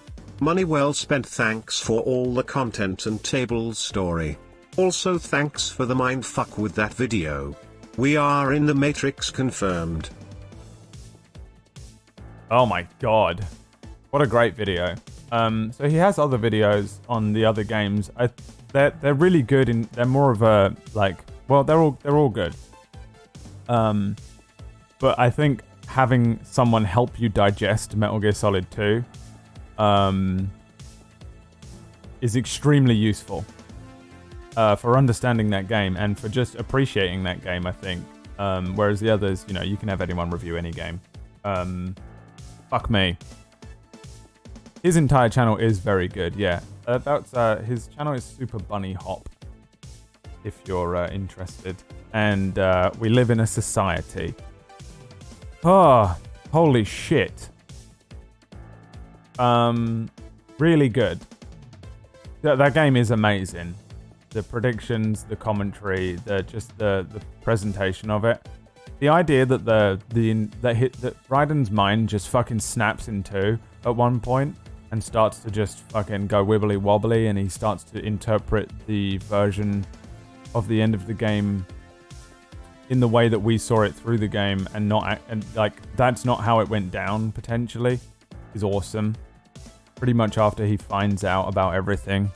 And he starts to just like imagine, maybe, I'm not sure, you know, he starts to see an idealized version of how he expected it to go. But once he has his mind fucking karate chopped in two by the bullshit and the revelations that Solidus and GW tell him about. And then his mind reverts back to that twisted image training and VR stuff where he is Solid Snake, you know? So he sees Snake in his most idealized form. The potential for that to have been what they intended, pretty high, and I think the way that they framed this game, like, you can give Kojima as much credit as you want, but I think probably the rest of the team that were involved in the game were just as important to it, because he's never really recaptured anything quite that impressive. Like, after this, they made Metal Gear Solid 3, where they just went and made their own fucking game, man. They didn't fuck with anyone. They didn't try it. There wasn't a troll. They weren't taunting the audience and the players. Then he went and made Metal Gear Solid 4, where he does taunt the players a lot, and it feels like he just, like, you know, he didn't want to fucking make the game, and he makes just a big nostalgia trip and a fan service game for people, because that's the only people that were complaining and screaming at him.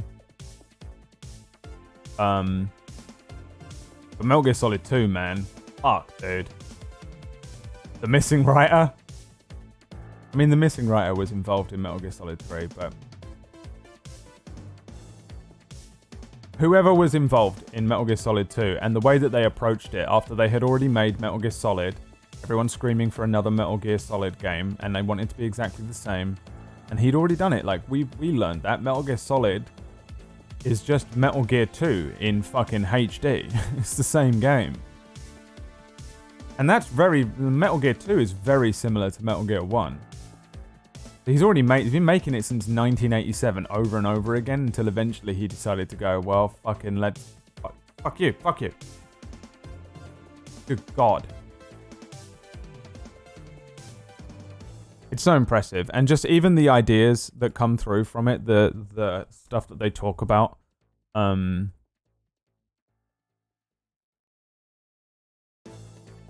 society. And how I love how all of it came to pass, basically. Like social media. And the way it predicts how, like, social media is so worrying. Yeah, whether it was Kojima or someone else floating it past him as an idea, or whether they all came up with it together, really fucking hit the nail on the head, dead center with that game. God damn. Yeah, there's really nothing I can say that the video didn't articulate perfectly outside of my, my brain doesn't even work. I don't even remember playing Metal Gear Solid Twin Snakes, apparently. Yeah, man. And now we'll watch all of the Metal Gear Solid 5 cutscenes. Yes. Yes, we will. Actually, we won't. We're going to watch them in 2 days.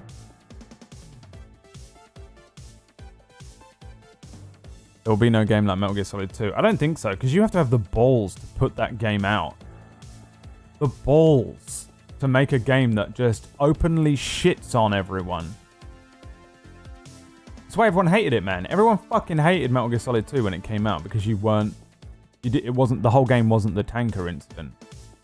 Or the final bit. You play as a shitty little Raiden, little fucking skinny little twat, who's just like, oh yeah, I was trained by movies. Woohoo! I've got 400 hours in Fortnite. Oh! It's so good. And just the creepy fucking AI.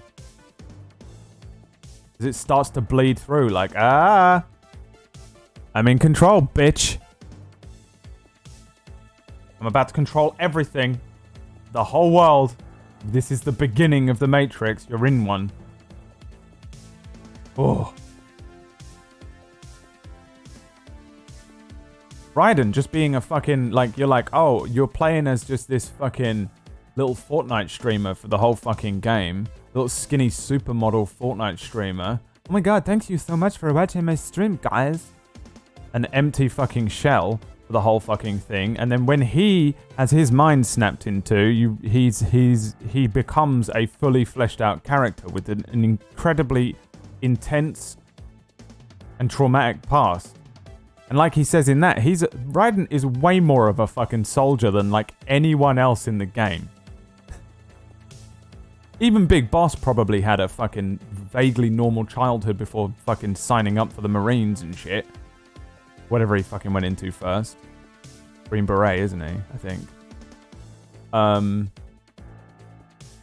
He's a child soldier. Like Snake is I don't understand Snake's early years, but I don't think he's a child soldier.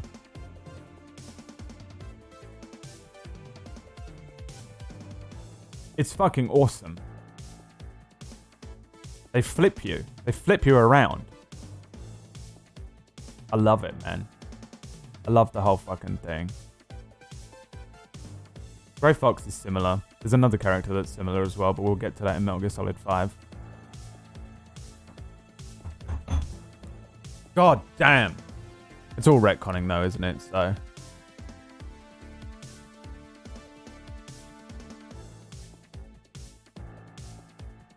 pushed the hardware to the limit as well. I mean, yeah, as a game, it's pretty good. I think Metal Gear Solid 3 in terms of gameplay is by far the most superior one. Well, 5 is, but I mean out of the real Metal Gear Solid games. Oh, just a dude. Why? Just because you got fucking timed out, dude. Just fuck off. No one cares, okay? Be normal. Go to another chat. Fuck off. Yeah, man. The Metal Gear Solid 3 really does a lot for gameplay though. You can do a lot more in Metal Gear Solid 3 because they're not trying to fuck with you, and they're not trying to get a message across in Metal Gear Solid 3. I mean, they are, but it's nowhere near. Their message is more tied into within the game's boundaries, kinda. There isn't like this like fuck off great reveal and, you know, like, this was all a fucking blah all along, you know. But I think they concentrated more on, obviously they were able to improve on the Metal Gear Solid 2 stuff, but I feel like they were able to concentrate more on the gameplay because they weren't sitting in the writer's room all day. I think they pushed the gameplay a little more, and they just made a fucking movie, man. Metal Gear Solid 3 is just a fucking classic. It's like a Bond movie meets a Rambo, you know? If James Bond and Rambo put on the Patara earrings, Metal Gear Solid 3 would be the movie. Really cool. Metal Gear Solid 3 also setting up all the stuff for how Rex came about and seeding all of that kind of stuff. Seeding the Patriots and Metal Gear Solid 2 really caps off the end perfectly, and Metal Gear Solid 3 really seeds the series. And if we started this chronology and played Metal Gear Solid 3, then do you know what? Peace Walker's fine. Peace Walker, Metal Gear 2, Metal Gear Solid 2. It's really just a perfect loop. It's a perfect game. It's a perfect playthrough of games. It doesn't need the others. You don't need 5. You don't need 4. You don't need Rising. You don't need any of that shit. It's basically perfect there. You know, if that was all that existed, take or leave Peace Walker, honestly.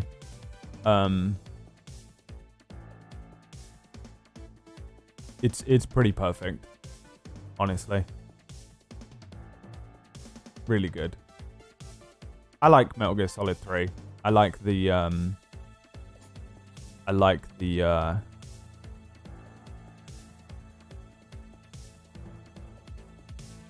Gear Solid 4. I like the nostalgia. I like the just pure nostalgia train that it takes you on. And also like the pacing is fucked, dude. The pacing is totally fucked. But we've been playing basically an act a day. I think it might even be his video. I don't know when I saw it.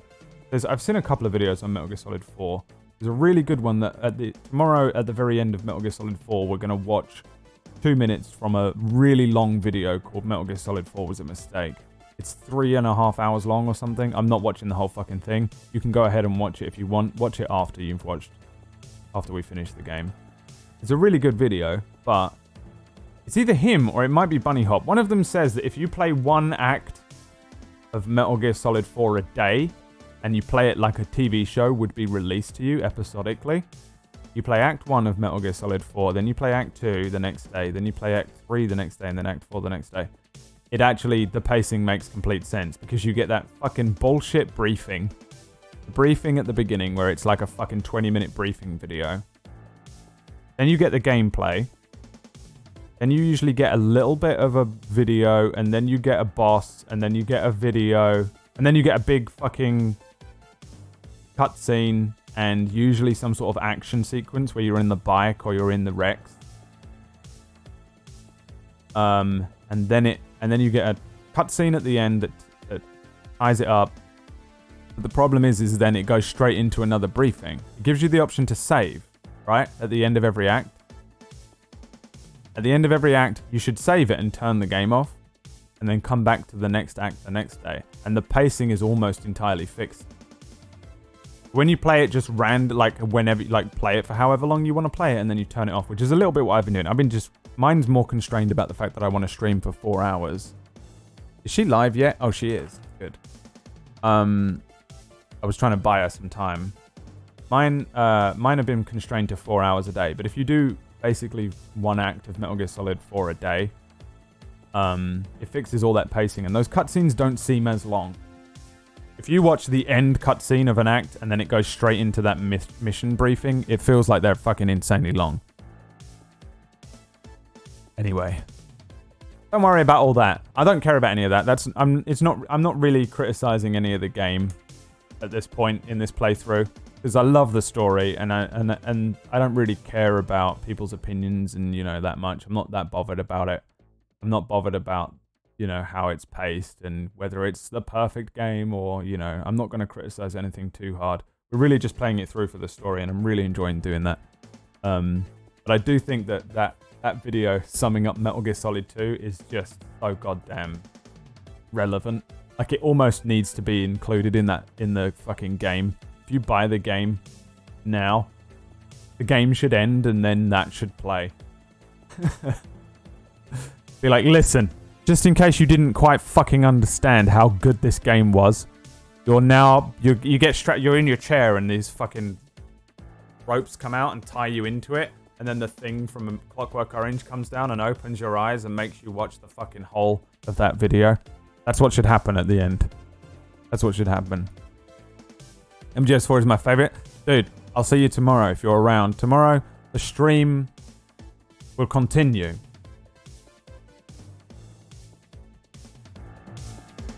The stream will continue tomorrow. I'll see you at 2 p.m.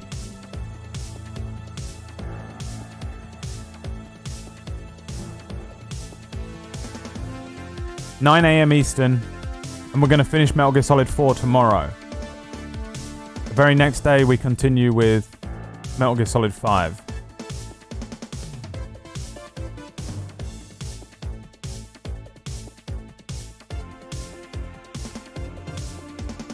Tonight, more Suikoden. In 4 hours from now, at 5 Eastern, we continue Suikoden. 2 streams a day, dual streams. 1 in the morning, Metal Gear Solid, 1 in the evening, Suikoden. Don't forget the Boars and Poch. And I'll see you then. Thank you very much for hanging out. I hope you have a wonderful rest of your day. Goodbye!